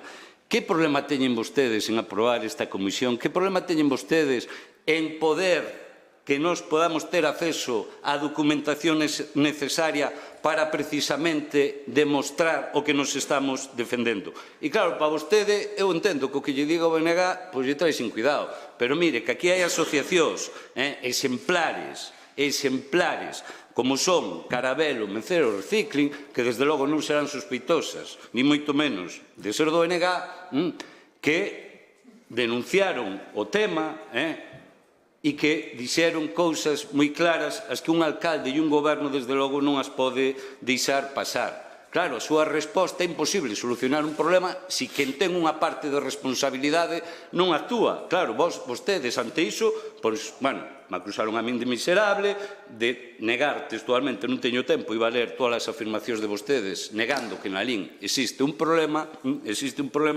e, si, polo tanto, quen ten que solucionalo mira para outro lado, pois, insisto, imposible de facelo. Mire, nós, de verdade, entendemos que este é un problema seguramente dos que máis lle preocupan a cidadanía a día de hoxe. Vostedes o viven nun mundo paralelo ou non son conscientes, cousa que, desde logo, non lles vou dar marxen a estas alturas xa de que sean inconscientes da realidade, e frente a ese único que fixeron foi unha reunión forzada con estes colectivos onde nin tiveron a decencia, que nunca pasou, de non convidarnos. E depois fala vostede de romper as reglas. Isto non pasou nunca. E non nos convida porque non llegou usted a escoitar cousas que non vayan, desde logo, o que vostede quere escoitar. E mire, hai diligencias abertas no xulgado de instrucción. Eu creo que este é un problema que temos que tomar con moita seriedade. E eu, para rematar, voulle dicir unha cousa, unha interna para esta corporación e outra que non vai para esta corporación. Eu digo que o BNG ten valentía de sobra para afrontar este problema. E quen pense que nos vai a cobardar ou que me vai a cobardar, desde logo que desterre esa esperanza. Nos imos seguir. E esta mensaxe quero deixar clara porque nos queremos desterrar a mafia e, desde logo, sementar esperanza. Moitas grazas. Turno para o PSOE. Ariana, te a palabra. Alba. Cronoloxía. En decembro de 2023 chamounos a atención os membros do Partido Socialista de Lalín un decreto polo que se daba de baixa no padrón a 108 persoas. O certo é que non foi o único decreto, e digo que non foi o único porque houve moitos máis desta índole. De feito, hoxe, no pleno de hoxe, na dación de conta que viña de decretos, había outro decreto no que se daban de baixa 2 persoas do padrón municipal por unha suposta inscripción indebida neste padrón municipal. No pleno de xaneiro de 2024 fixemos unha serie de preguntas para que o Goberno tivera ben aclarar esa baixa repentina de máis de 100 persoas, pero como teñen por costume, pois non responden, botan balóns fora e apuntaron a funcionarios ou ao cha-cha-cha. Sacamos a problemática en xunta de voceiros, pedimos acceso ao expediente da baixa deste decreto firmado no mes de decembro e, a partir de aí, somos coñecedores tamén que houve xuntas locais de seguridade e que nesas xuntas se solicitou que vixiaran, a través da policía local, os empadroamentos con posibles irregularidades. Non sei o que se fixo neste tema ou se fixo algo sequera. Seguimos facendo preguntas no pleno de maio, por exemplo, en canto a seguridade na nosa vila, o cal responderon con máis evasivas. Fai un par de semanas, á vista de que seguíamos a recibir queixas da veciñanza que din ter empadronados en vivendas súas a descoñecidos, sen autorización e incluso que están a ter problemas para solucionar esta situación, volvemos co tema. Sai o concelleiro Avilino Souto dicindo en prensa que non pasa nada, que os do PSOE somos malísimos e que causamos alarma. Ao día seguinte expresan a súa preocupación veciños e veciños da localidade, ademais de colectivos, e Crespo vese no obrigo de desdicir todo o dito por Souto e a confirmar e afirmar agora sí que hai un problema. Engade ese día tamén que se ve obrigado polo Goberno do Estado a facer cousas que de motu propio non faría. Eu pregúntolle que cousas. Convocan unha reunión de urxencia cos colectivos que saíron na prensa falando. Curiosamente, o Partido Socialista non se nos convida, sendo os que sacamos á luz ademais esta temática. Por qué? Pois porque decimos as cousas como son, sexan ou non do agrado do seu goberno ou do Partido Popular ou de Crespo. Resultámoslle incómodos. Moi mal feito, por certo, se queren ser transparentes, é unha falta absoluta de respeto á democracia pola súa parte. Abogan polo silencio, por dicir que non se fale do tema. Eu son das que pensa que as cousas hai que falalas con naturalidade, sempre que non haxa nada que esconder, pois non vai haber problema. E falando, explicando as cousas, evítanse especulacións, evítase incertidume e evítase o medo que está a asolagar a nosa vila. Diso, do que non se fala, pois empeora as cousas. Avelino salta de novo falando, botando o balón fora e deixando no teito de estranxería, que depende do Goberno do Estado, efectivamente, pero como ben sabe, non empadrona a ninguén, nin ten nada que ver co padrón de Lalín. Precisamos respostas e os veciños e veciñas de Lalín necesitan respostas. Necesitamos saber que é o que acontece en Lalín e por que acontece en Lalín e non noutros concellos da contorna. Non é creíble que hasta fai uns días descoñeceran a problemática da que estamos a falar, que non é cousa menor. Moitas gracias. Turno para... Ten a palabra Rafael Cuiña. Vou comenzar polo final dicindo que imos apoiar a petición de comisión de investigación, tendo claro aquel vello axioma do Parlamento británico de que se queres que de algo non se saiba a realidade, monta unha comisión de investigación. Pero voto a favor porque me parece boa a iniciativa do BNG. Non mo tomes a mal, pero é así. As comisións de investigación tradicionalmente non serven absolutamente para nada. Señor Vilarín, se me permite, a min pareceme ben, estou dicindo que apoio a súa moción. Punto 2. Compromiso, eu levo falando desta cuestión de xeito privado co alcalde hai tempo, mostrando a miña preocupación por determinado tipo de situacións en Lalín, e falando tamén con membros das Forzas de Seguridade do Estado sobre esta cuestión. Tamén teño que decir que me dirixín a algúns presuntos líderes de colectivos musulmáns de Lalín, mostrándolle a miña preocupación para saber cal é a súa impresión sobre o que está a pasar, e Compromiso decidiu simplemente ter unha estrategia de que tranquilidade, de deixar traballar a quen quere traballar, de poñerse a disposición de quen faga falta para intentar solucionar este problema. Eu creo que dicir que non se está facendo nada con esta cuestión é directamente injusto. Outra cousa que se está facendo con discreción, pero si se está a traballar en esta cuestión. Eu creo que hai cuestións e cuestións. É unha cuestión que afecta a seguridade das nosas veciñas e veciños, na miña modesta opinión, e outros poden ter unha cuestión, unha opinión diferente, eu creo que hai que facer con unha relativa discreción. Está ben denunciar unha situación, comparto plenamente, pero ten que haber tamén unhos límites de ata onde se poden contar determinado tipo de cousas, porque outro día na reunión que estivemos cos colectivos contaron unha serie de cuestións que eu debo decir que me deixaron preocupado. Eu sei que eles están preocupados e sei por que tomei a decisión de non abrir este melón e a falar directamente á cidadanía de algún tipo de cuestións que están pasando, porque debe traballar quen debe traballar. Eso non significa que sexas máis valente ou menos valente. Eu, unha radio, concretamente en Radio Voz, xa en Semana Santa estaba falando desta cuestión, de que me chegaba que veciños que protestaban ou que se dirixían a nós dicindo que había situacións que eran absolutamente intolerables. É certo. Pero eu creo que dende a política o primeiro que temos que ter é responsabilidade. Cada un ten a súa opinión, a súa estrategia e o seu xeito de concebir determinado tipo de temas que eu respetarei sempre. Pero non é o meu. O meu é que se as forzas de seguridade din que están traballando en determinado sentido e piden discreción sobre determinado tipo de cuestións, eu creo que a responsabilidade fai que algúns... Gracias, Rafa. Ten a palabra o portavoz do Goberno, Abelino Souto. Ben, a verdade é que a intervención do señor Vilariño casi me quixo chegar hasta o corazón. Permítame que me parece un pouco sobreactuada para o tema que estamos a falar. En primeiro lugar, e tamén lle digo á señora Forno, o padrón municipal, vostede, intenta facer esta argumentación construída nunha mentira. A primeira mentira e insinuación que fai é que o goberno municipal intervén no padrón municipal, cando os políticos non intervimos nada no padrón municipal. Cero. E vostede, que é un home listo, e iso recoñezolle, sábeo perfectamente, que non se intervén no padrón municipal os políticos. O padrón municipal depende dos funcionarios e depende, señora Forno, dun reglamento que sí que ten que ver o Goberno do Estado, que está regulado para todo España. Pódenlle preguntar hasta ao secretario que non se poden dar os datos do padrón a calquera persoa que chegue.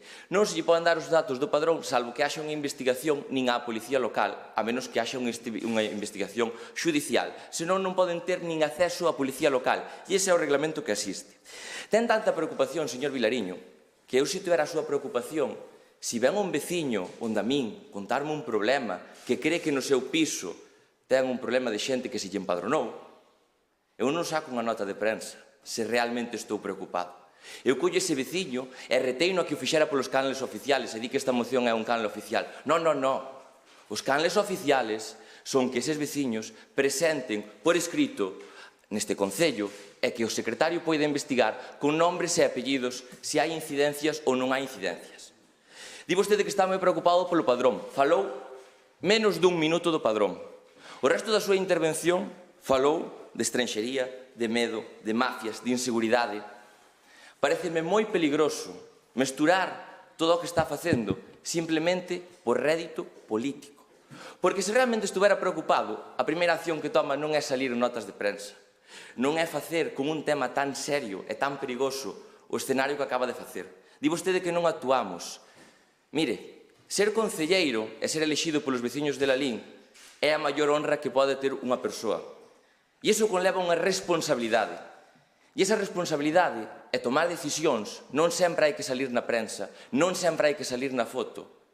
Porque este cargo ten unha responsabilidade que a veces hai que actuar en silencio. Que hai que traballar sin salir na foto, sin salir na prensa. E se cadra, esas cousas estánse a facer e non se teñen por que decir. Porque, honestamente, e é unha opinión personal, mesturar todos os temas que vostede mestura é extremadamente perigoso. Como teño que rematar esta intervención, non a vou rematar eu, e dudaría que tuvera que coller as súas palabras. Vai a rematar a súa líder, Ana Pontón, que dixo outro día que a mecha do odio é moi fácil de prender, pero moi difícil de apagar. Moitas gracias, Abelino. Moi ben. Paco Vilariño, ten a palabra. Ben, mire, por que lle negan vostedes, e minte vostede, teñen reclamacións por rexistro de veciños e veciñas, aquí a teño unha, respecto de como lle aparece xente empadronada, vale, na súa casa, polo tanto está mentindo descaradamente, ten aquí, aportolle unha copia se quere, outra vez máis minte. porque cando os veciños veñen, porque se enteran de que teñen xente empadronada na súa casa que nunca viron, nin que coñecen, lle negan ter acceso, dicíndolle pola lei de protección de datos, cando iso é falso, sempre teñen dereito o propietario, porque sin a súa asignatura non se pode dar unha alta, vale, no padrón. Como é posible que a semana pasada moitos veciños e veciñas que viñeron quixeran ver a súa situación? Non grite tanto, que non estamos sordos. O tempo mo marca usted, fotono marco eu. Non estamos sordos. O tempo mo marca usted, fotono eu, e espero que me dé máis tempo por esta interrupción. A semana pasada, veciños e veciñas viñeron aquí a mirar a súa situación e a resposta que se lle daba nesta casa que viñeran para a seguinte semana. Eu pedinlle por escrito o cuadrante da Policía Local anual que lle leva 10 segundos imprimilo e me putearon dando data para velo o 5 do mes que ven. Vostedes que están facendo? Claro, teñen a Policía Local cobrando para as festas, de uniforme, claro, pero o tema non o atallan no que lle corresponde a vostedes.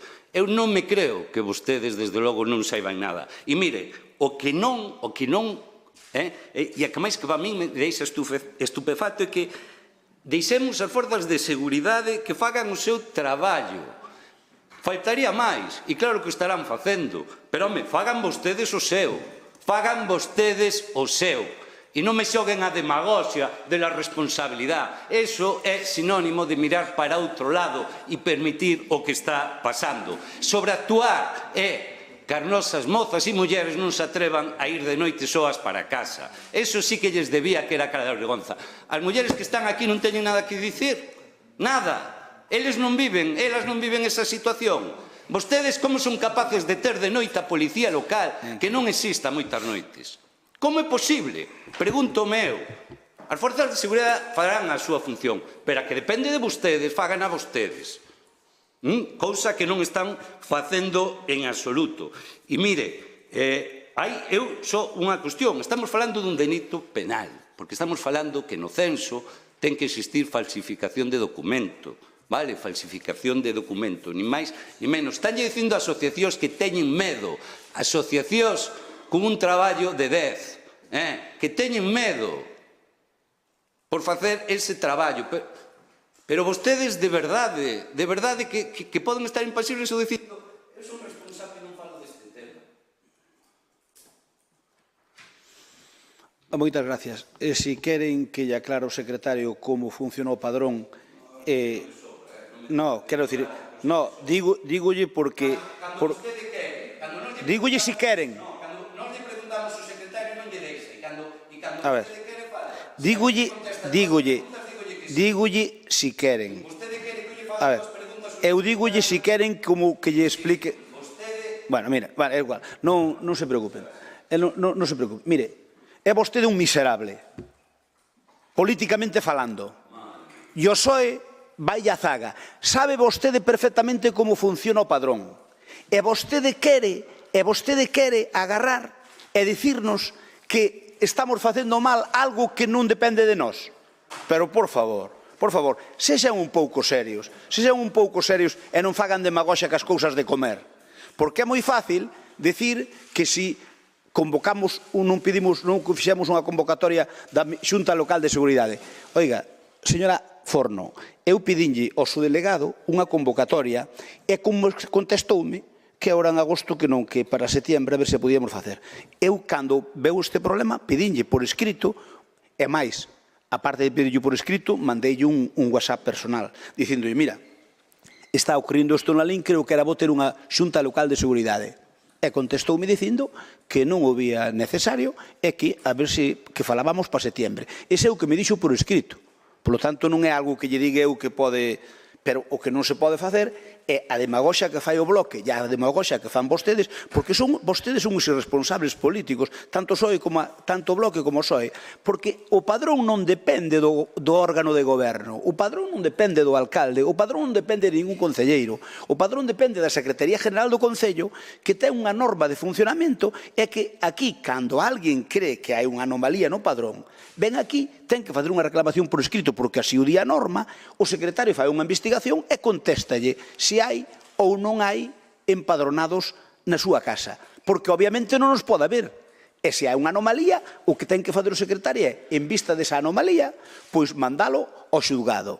Ese é o que procede, porque a Secretaría Xeral, se alguén chega aquí e dice que na súa casa están empadronados sin súa autorización calquera persoa e o pon por escrito e efectivamente hai alguén empadronado sin o seu consentimento, feita a investigación polo secretario, e o propietario en cuestión pode ir ao xulgado e o secretario tamén pode dar conta á Fiscalía se procede. Por tanto, é un tema que realmente parece mentira que vostedes o queiran levar da forma que o levan. E da forma tan irresponsable. Porque vostedes, sobre todo o Bloque, pero o PSOE tamén, o que queren entender é que, como o goberno fai mal os empadronamentos, que non dependen del por lei, nin por norma, como fai mal os empadronamentos, por eso temos aquí estes problemas. E iso é ser miserables hasta un nivel, hasta un grado supino.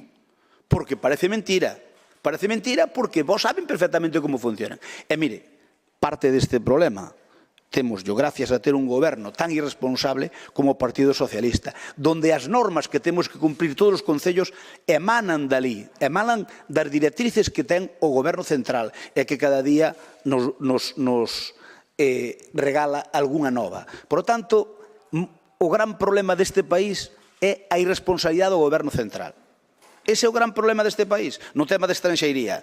É a competencia deles, Alba. Vamos a votalo.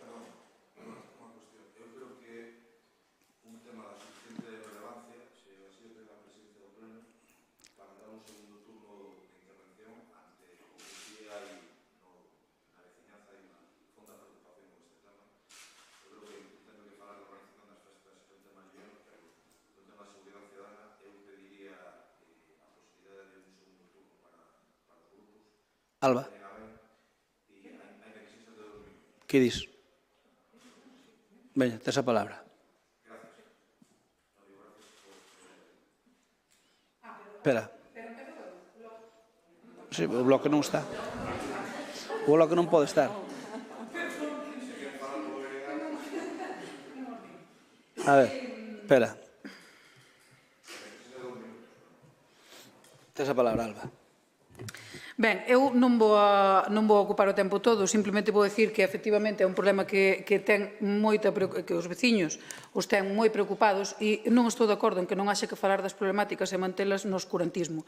Tamén é verdade que non me creo que aquí ninguén se decatara de que algo acontecía no Padrón cando hai un decreto, e falo dese en concreto, porque ao final son máis de 100 persoas que se dan de baixa de golpe e non é único, como xa decía, porque hoxe ven outro, pero é que o mes pasado veu outro e o anterior veu outro.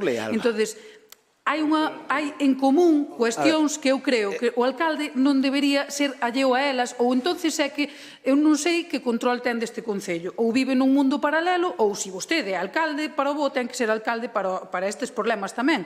E se recoñece que hai un problema, o outro día recoñecía en prensa que hai un problema en contra do que decía Abelino Souto, que decía que non pasaba nada, era culpa toda do Partido Socialista, se recoñece que hai un problema, o que ten que poñer é luz e taquígrafos, é dicir, cal é o problema e dicir se fixeron algo para solucionalo, etcétera, etcétera. E iso é o que nos están facendo. Cando non nos convidan a nós a unha reunión que tiveron cos colectivos, e non sei por que non nos convidaron a nós, porque ao mellor non lle interesaba que estivéramos ali para decir o que nós pensábamos ou a problemática que nós creemos que hai. Pero cando fan iso, o que fan é seguir co oscurantismo, unha falta de transparencia total e absoluta, e eu creo que iso é o que máis medo está provocando na xente, o que máis incertidume está provocando e o que dá pé a estas divagacións que xa logo van engordando a bola. E se non se fala do problema que hai real, e se non se aclara, pois a bola faise moito máis grande. Pero non é, dende logo, culpa dos partidos da oposición, que o que demandamos, ou polo menos do Partido Socialista, que o que demandamos é transparencia e que se fale do tema e que se busquen responsables se é que os hai. E remato. Moitas gracias. Sobre os decretos, quero que quede claro, señor secretario, voulle dar a palabra que che explique como funcionan os decretos e como explican como funcionan as altas e as baixas, porque creo que non o sabes. Ben, vos dizer, vamos a ver.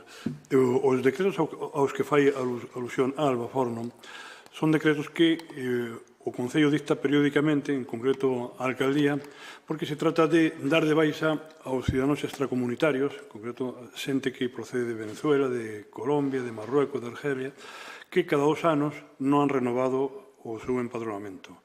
Entón, cada 2 anos, se esas persoas non consta aquí unha renovación, procédese a darlles de baixa automáticamente. E por eso, periódicamente, vanse dictando decretos. En relación co segundo tema, eu creo que está misturado o tema da seguridade cidadán co tema do empadronamento. O empadronamento, ya para empezar, é unha materia complicada, porque está tamén relacionado con a extranjería. A extranjería hai unha lei orgánica de derechos e libertades dos estranxeiros que se aproba nas Cortes, despois hai un regulamento de derechos e libertades dos estranxeiros que o sacou o Ministerio da Presidencia do Goberno. Despois está o regulamento que regula propiamente o padrón, que é o regulamento de población e demarcación, que depende do Ministerio de Administración Territorial, da Dirección Xeral de Cooperación Local. E finalmente está o Instituto Nacional de Estadística, que depende do Ministerio de Facenda. Entón, aí, esa mezcolanza de normas e de organismos permite que os concellos funcionemos e tramitemos todas as altas do padrón. O padrón de habitantes é un documento privado, un documento que afecta a intimidade, o honor e as persoas. E, por tanto, non é un documento público, non é un documento que se poda divulgar, ni publicar, ni dar a coñecer os seus datos. Cando alguna persoa ten algún problema, considera, coida que se han empadronado ou figuran empadronadas no seu domicilio alguna outra persona sen coñecemento, sen consentimento seu, o normal é que aquí funcionamos cos documentos que presenta aquí unha reclamación, un documento de denuncia, e nós a partir de aí funcionamos. O representante do BNG facía referencia a unha alegación. A mí, desde logo, non me consta que este ninguna pendente de resolución, pero pode haberla, porque todos cometemos fallos, pero non consta ninguna alegación, ninguna reclamación en ese sentido aquí na Secretaría do Concello. Por lo tanto, eu pediría que todas as reclamaciones que se formulen nesa dirección, que se presenten por escrito, que nos a tramitaremos e daremoslle o curso legal dentro da protección da intimidade e do dereito ao domicilio que teñen todas as persoas. Nada máis. Gracias, señor secretario. Rafael, ten a palabra. Sí. Señor secretario, espero que non esquecese vostede a lingua de Castelao.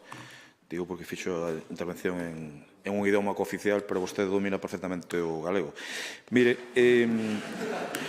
quero decir que salí yo ao ramalazo de Ávila, é o cal é absolutamente normal. Bueno, quero decir que lembrarlle ao Pleno, porque aquí falouse da posible comisión de delictos, non?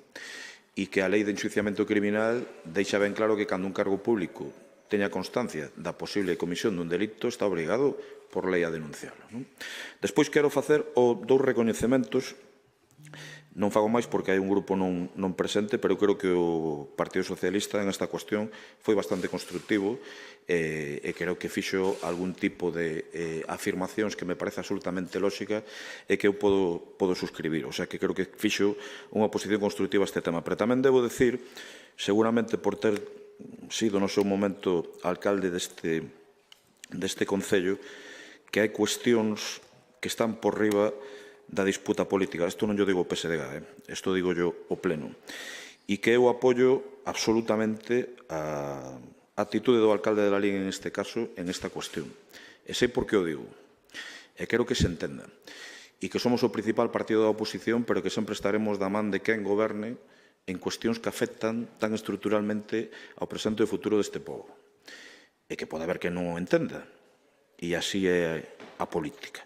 Pero que me dicta a miña conciencia é que primeiro están os intereses da veciñanza e despois están outro tipo de intereses que eu nunca vou compartir por riba das miñas condicións ideolóxicas e por riba da miña persona. O sea que mostro o meu apoio absoluto a José Crespo en esta cuestión, tal como se está levando o tema. Considero que é como se debe levar e esperemos pronto os resultados de todo iso. Moitas grazas. Ben, pois para rematar, eu o que quero dicir é que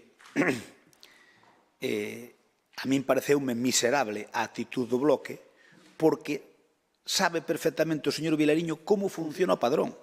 Porque se fora a decir a outra persoa, pois non o sabería, pero el sabe. E se non pode preguntar ao secretario. Por lo tanto, ele o que quere facer é un problema político para cargarnos o morto ao goberno dun tema que somos víctimas. Porque nós somos víctimas moitas veces de ter que cumplir unhas normas que ao mellor non estamos de acordo con elas. Porque eu aseguro que algunhas prebendas que o goberno central lle dá a algúns inmigrantes, eu non lles daría, xa yo digo, xa lle digo, algunhas prebendas. Por que? Porque ao final originan os problemas e os concellos. E mira unha cousa, o empadronamento municipal é un tema perfectamente reglado. E sabe unha cousa? É unha lei nacional. Por lo tanto, temos que cumplilo escrupulosamente. Alba, eu dixenlle que estábamos tendo un problema, o subdelegado do goberno pedinlle a convocatoria dunha xunta de seguridade urxente. E contestoume por escrito que para setembro que falamos. Eu fixen a miña parte do traballo. Por tanto, que ainda vostedes, tanto o Bloque como o PSOE, intenten votarnos o morto ao goberno nun tema tan delicado e, sobre todo, no que en moitas ocasións somos víctimas, xa yo dixen, somos víctimas, é unha irresponsabilidade grande. Eu podo dicir que teña conciencia moi tranquila de como levéis sempre os temas relacionados ca inmigración. Porque son temas delicados que non se poden espallar ao largo e ao alto, pero sí que hai que actuar. E sabe o que lle digo? Eu actúo. E agradezcolle a Rafael Cuiña que fixera esa apreciación, porque él sabe perfectamente o problema como estamos abordando e como se escoita a todo aquel que ten alguén que decir en plan construtivo. Aquel que non ten nada que decir en plan construtivo, mellor non escoitalo, porque o único que queren é follón, porque cando hai revoltura no área, que engana, pensa que son os partidos da oposición, e non sempre é así, porque a xente non é parva. Eu podo asegurar que nós aquí, cada cousa que estemos constancia de calquera anomalía, estamos actuando. Pero moitas veces topámonos cunha lousa encima que son as leyes estatais. E que, desde logo, desde o meu punto de vista, algunha delas non é de recibo. Pero hai que respetala, non queda outro remedio. Por lo tanto, o padrón, que quede claro que non ten nada que ver con este problema, para nada. Existe un problema, desde hai tempo, non é de agora, este problema non é de agora, é de hai tempo, que non ten nada que ver co padrón municipal.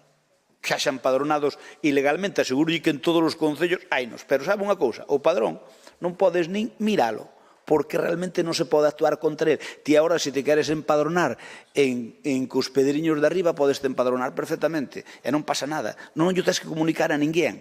Entón digo, non, é que Alba vive en La Liga e está empadronada en outro sitio. Non é así. Non é así. Por lo tanto, eu convidareinos, remato, convidareinos a unha xunta de portavoces, pero eu, por a miña parte, vou ter os deberes feitos. E máis, ao mellor o subdelegado, igual lle propoño ter unha reunión onde estemos os 3 grupos políticos, os 4 grupos políticos, entende? Se quere estar, é un cantao da vida. Quero dicir que non vai depender de min, vai depender do subdelegado, porque aquí parece que, cando hai un problema, o que queremos é botarlle a culpa ao que está gobernando. E o que fai as normas parece que non ten culpa ninguna. A lei de estranxería non é un tema noso, é un tema que hai que cumplir, nos guste ou non nos guste. E moitas veces xa lle digo que en algúns aspectos que non me gusta. E reconozo, pero non me queda máis remedio que a cumplila. E eu cumplo, porque é a miña obligación como alcalde. Vamos a votar, nos votamos en contra, como dixemos.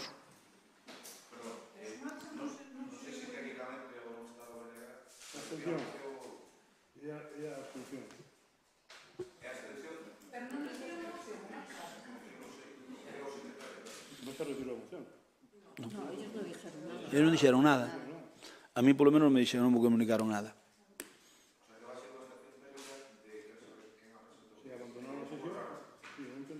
Se abandonan, eu non os votei, non os expulsei.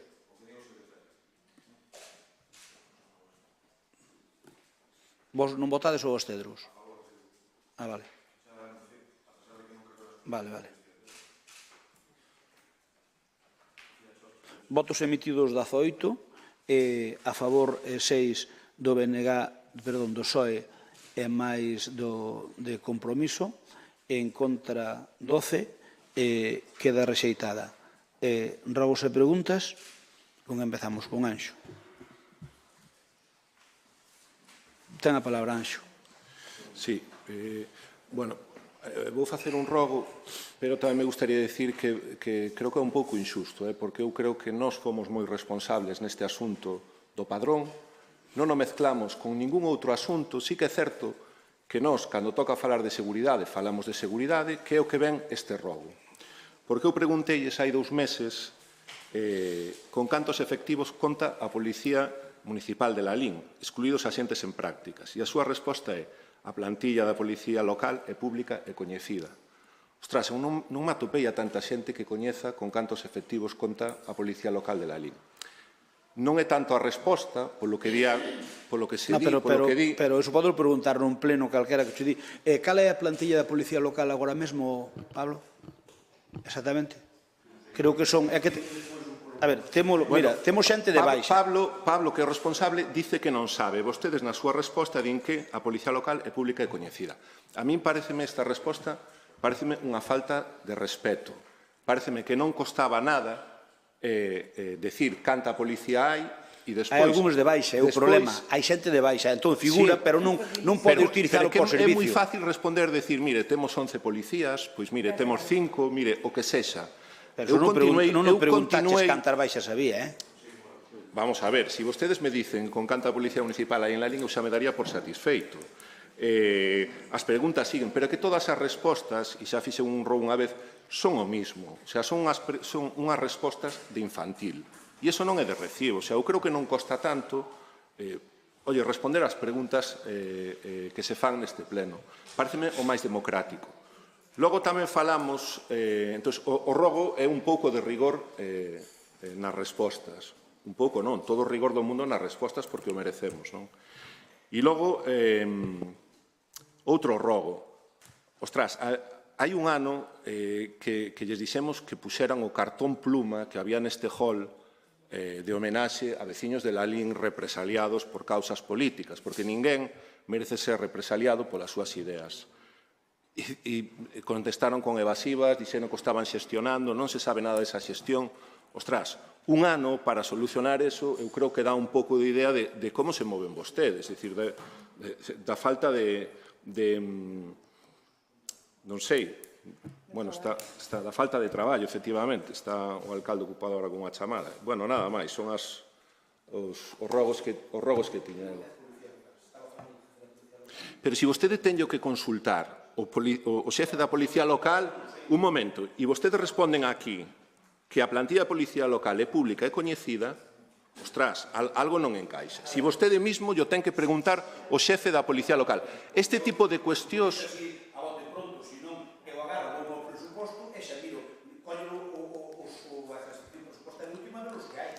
Ben, este tipo de cuestións de non responder o que pregunta aquí a oposición é... Un momento, por favor, que estou no meu turno, por favor. Despois pode falar... Despois ten vostede... Vale, pero teño...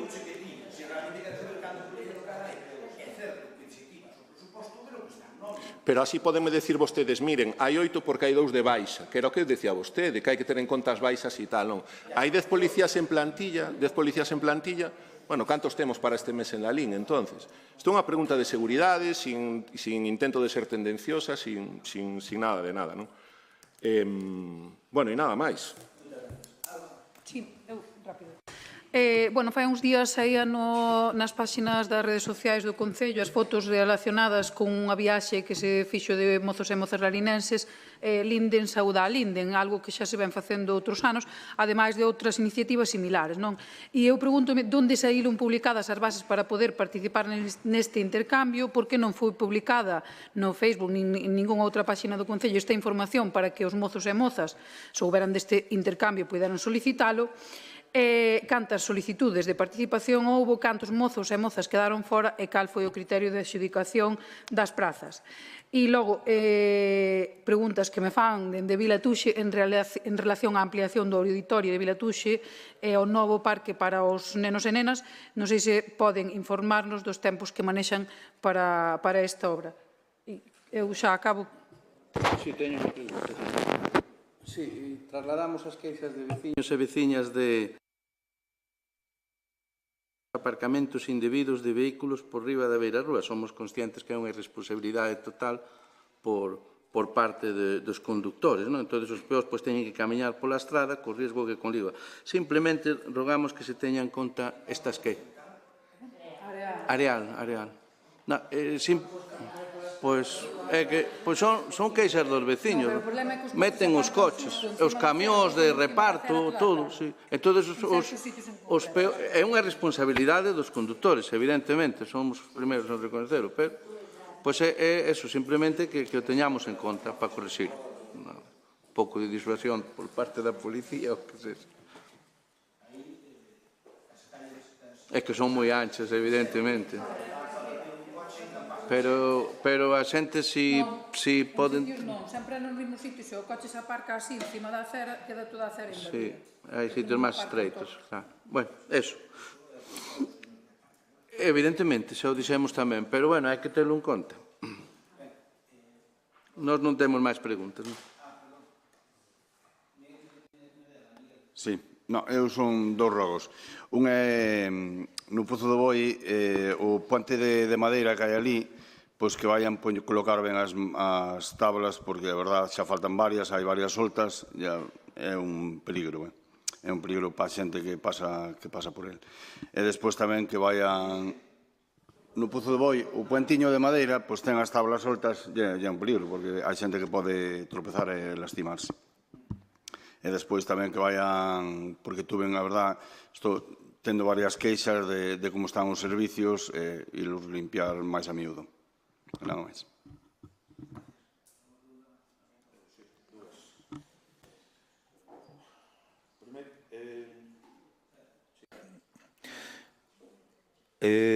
O xornal, perdón, debo dicilo como sinto, o pseudo xornal gratuito que hai en la LIN que se reparte por comercios e creo que tamén polo rural. Quero saber se a vostedes lle parece normal que se dedique... Rural non, Bueno, no rural é xusto antes das eleccións, nada máis. Vayas ás tabernas. Sí, pero digo, xusto antes das eleccións tamén chegaba a algunhas casas grazas a unha axuda da Consellería de Cultura en aquel momento. O cal está ben, porque está ben difundir a información do que pasa no Concello de Lalín. Este xornal, xa de xeito absolutamente reiterado, dedícase a falar de temas moi persoais de veciños e veciñas de Lalín. A mí pareceme que de un xeito absolutamente intolerable. O Concello considera que debe seguir con unha axuda lineal. Eu non quero pedir un informe de intervención á Secretaría sobre a legalidade desta axuda lineal que se está facendo de máis de 600 euros ao mes. Pero, digamos que se este xornal se dedica a falar de xeito reiterado, porque non é a primeira nin a segunda vez, eu ríome pouco con esta cuestión, Mari Carmen. A primeira e a segunda vez que fala de veciñas... Eu segurolle que non sei de como está falando, de verdad, créeme. Explico yo despois, pero... Cree que dende os cartos públicos se deben financiar este tipo de cuestións que poñen na palestra e na picota a veciños particulares que non están na vida pública? Punto 1. Punto 2, esta mañá contestóusenos sobre como estaba o estado da RPT, unha RPT que se asegurou que iba a estar antes de que finalizase o anterior mandato, din que os tempos da RPT son os que son e que, polo tanto, se está traballando en elo, cuestión que non dubido, e eu quero preguntar no pleno, e tampouco quero pedir un informe de intervención, se tiña razón a antigua interventora Marta Oviedo cando decía que a RPT se iba a chegar máis a 1 millón de euros ou ao Partido Popular e o Tránsfuga que aseguraban que non iba a ir a máis de 100.000 euros. Estas son as dúas preguntas e desexarles a todos que teñan un feliz mes de agosto. Eu espero que non chegue ese 1 millón de euros, con respecto ao particular, sei digo, non sei do que fala, pero obviamente os medios de comunicación cada un fala do que lle parece a ele, a súa línea editorial. Nos guste máis ou nos guste menos. Outra cousa é que, a ver, se se meten ca honorabilidade de alguén, terá que se alguén exercer as funcións judiciais, non ser o Concello o que faga de xuiz. Mira, está falando con alguén que está absolutamente a favor da liberdade de prensa. Eu non digo que se vete esa información de que era. Digo, si dende o Concello de Lalín con cartos públicos se pode financiar a medios que se dedican a ese tipo de cousas, nada máis. Hombre, a ver, eu creo que... Bueno, eu para rematar o pleno faría un rogo que non podo facer técnicamente, pero que quero mostrar a miña consternación polo que sucedeu en Venezuela. Unha vez máis, o impresentable de Maduro volve dar un pucheirazo e volve fastidiar a centos, miles e miles de galegos que foron ali facer a súa vida, que traballaron de sol a sol, e que este señor quitoulles todo o que tiñan. e volve dicir hoxe que ganou. Claro, o primeiro que apoia son os que lle interesa. O goberno chino, outro tal cual, outro que cree na democracia máis ou menos como o goberno chino cree na democracia máis ou menos o que cree Maduro. Por lo tanto, home, o meu rogo de que isto non é de recibo que poida unha vez máis, porque aquí hai miles de lalinenses afectados polo tema de Maduro, que asegurolles que se ese dictador, que é un dictador, apoiado moitas veces por Zapatero, que manda narices, un expresidente do goberno, bueno, a ver, Anxo, sabes que eso é así, por desgracia, porque outro do goberno non apoian, pero Zapatero sí. Pero en todo caso, ese señor é un señor que é un dictador de izquierdas, que podía ser de dereitas, e se fora de dereitas, seguro que o PSOE tiña algo que decir, pero ao ser de izquierdas parece como que está ben visto. A ver, o goberno dali é un chiste, o goberno, decir que iso é unha democracia é un chiste. Que non defenda a Maduro, defendeu non reiteradas ocasións. A ver, Anxo, pois a ver agora que di, mira, agora iba como observador, agora, por exemplo, iba como observador internacional, ou como observador, a ver o que di. Non, pero esa é a forma de, é unha forma de decir, sin embargo, é unha forma, a ver, o de Monedero xa é de xulgado de guardia, pero Zapatero non podía facer o que está facendo con Venezuela. Mire, aquí hai moitos lalinenses que machacaron a súa saúde para facer uns cartos para poder ter un futuro.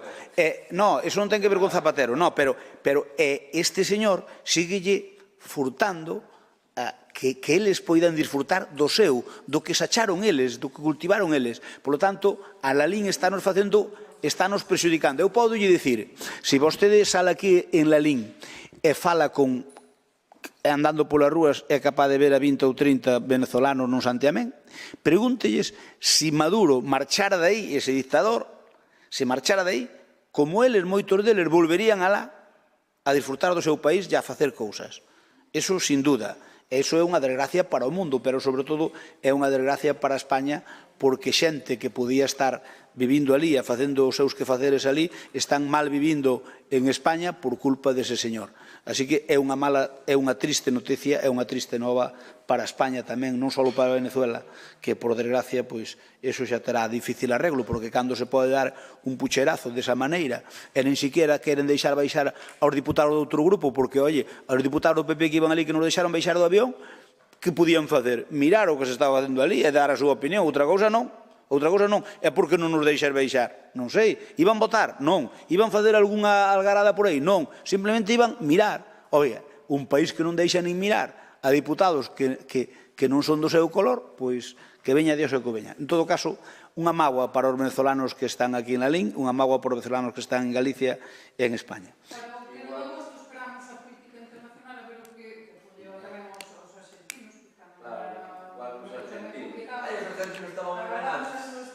Oiches, os argentinos estabanche moi ben con Kirchner. Bueno, pero a diferencia, Alba, é que o de Argentina sí que se desgañita o goberno en poñelo a pan pedir, e, sin embargo, o de Chávez, que non é mellor nin por asomos, alo que un é de izquierda e outro é de dereitas, pois o de Chávez, pois, se tal non o tocamos.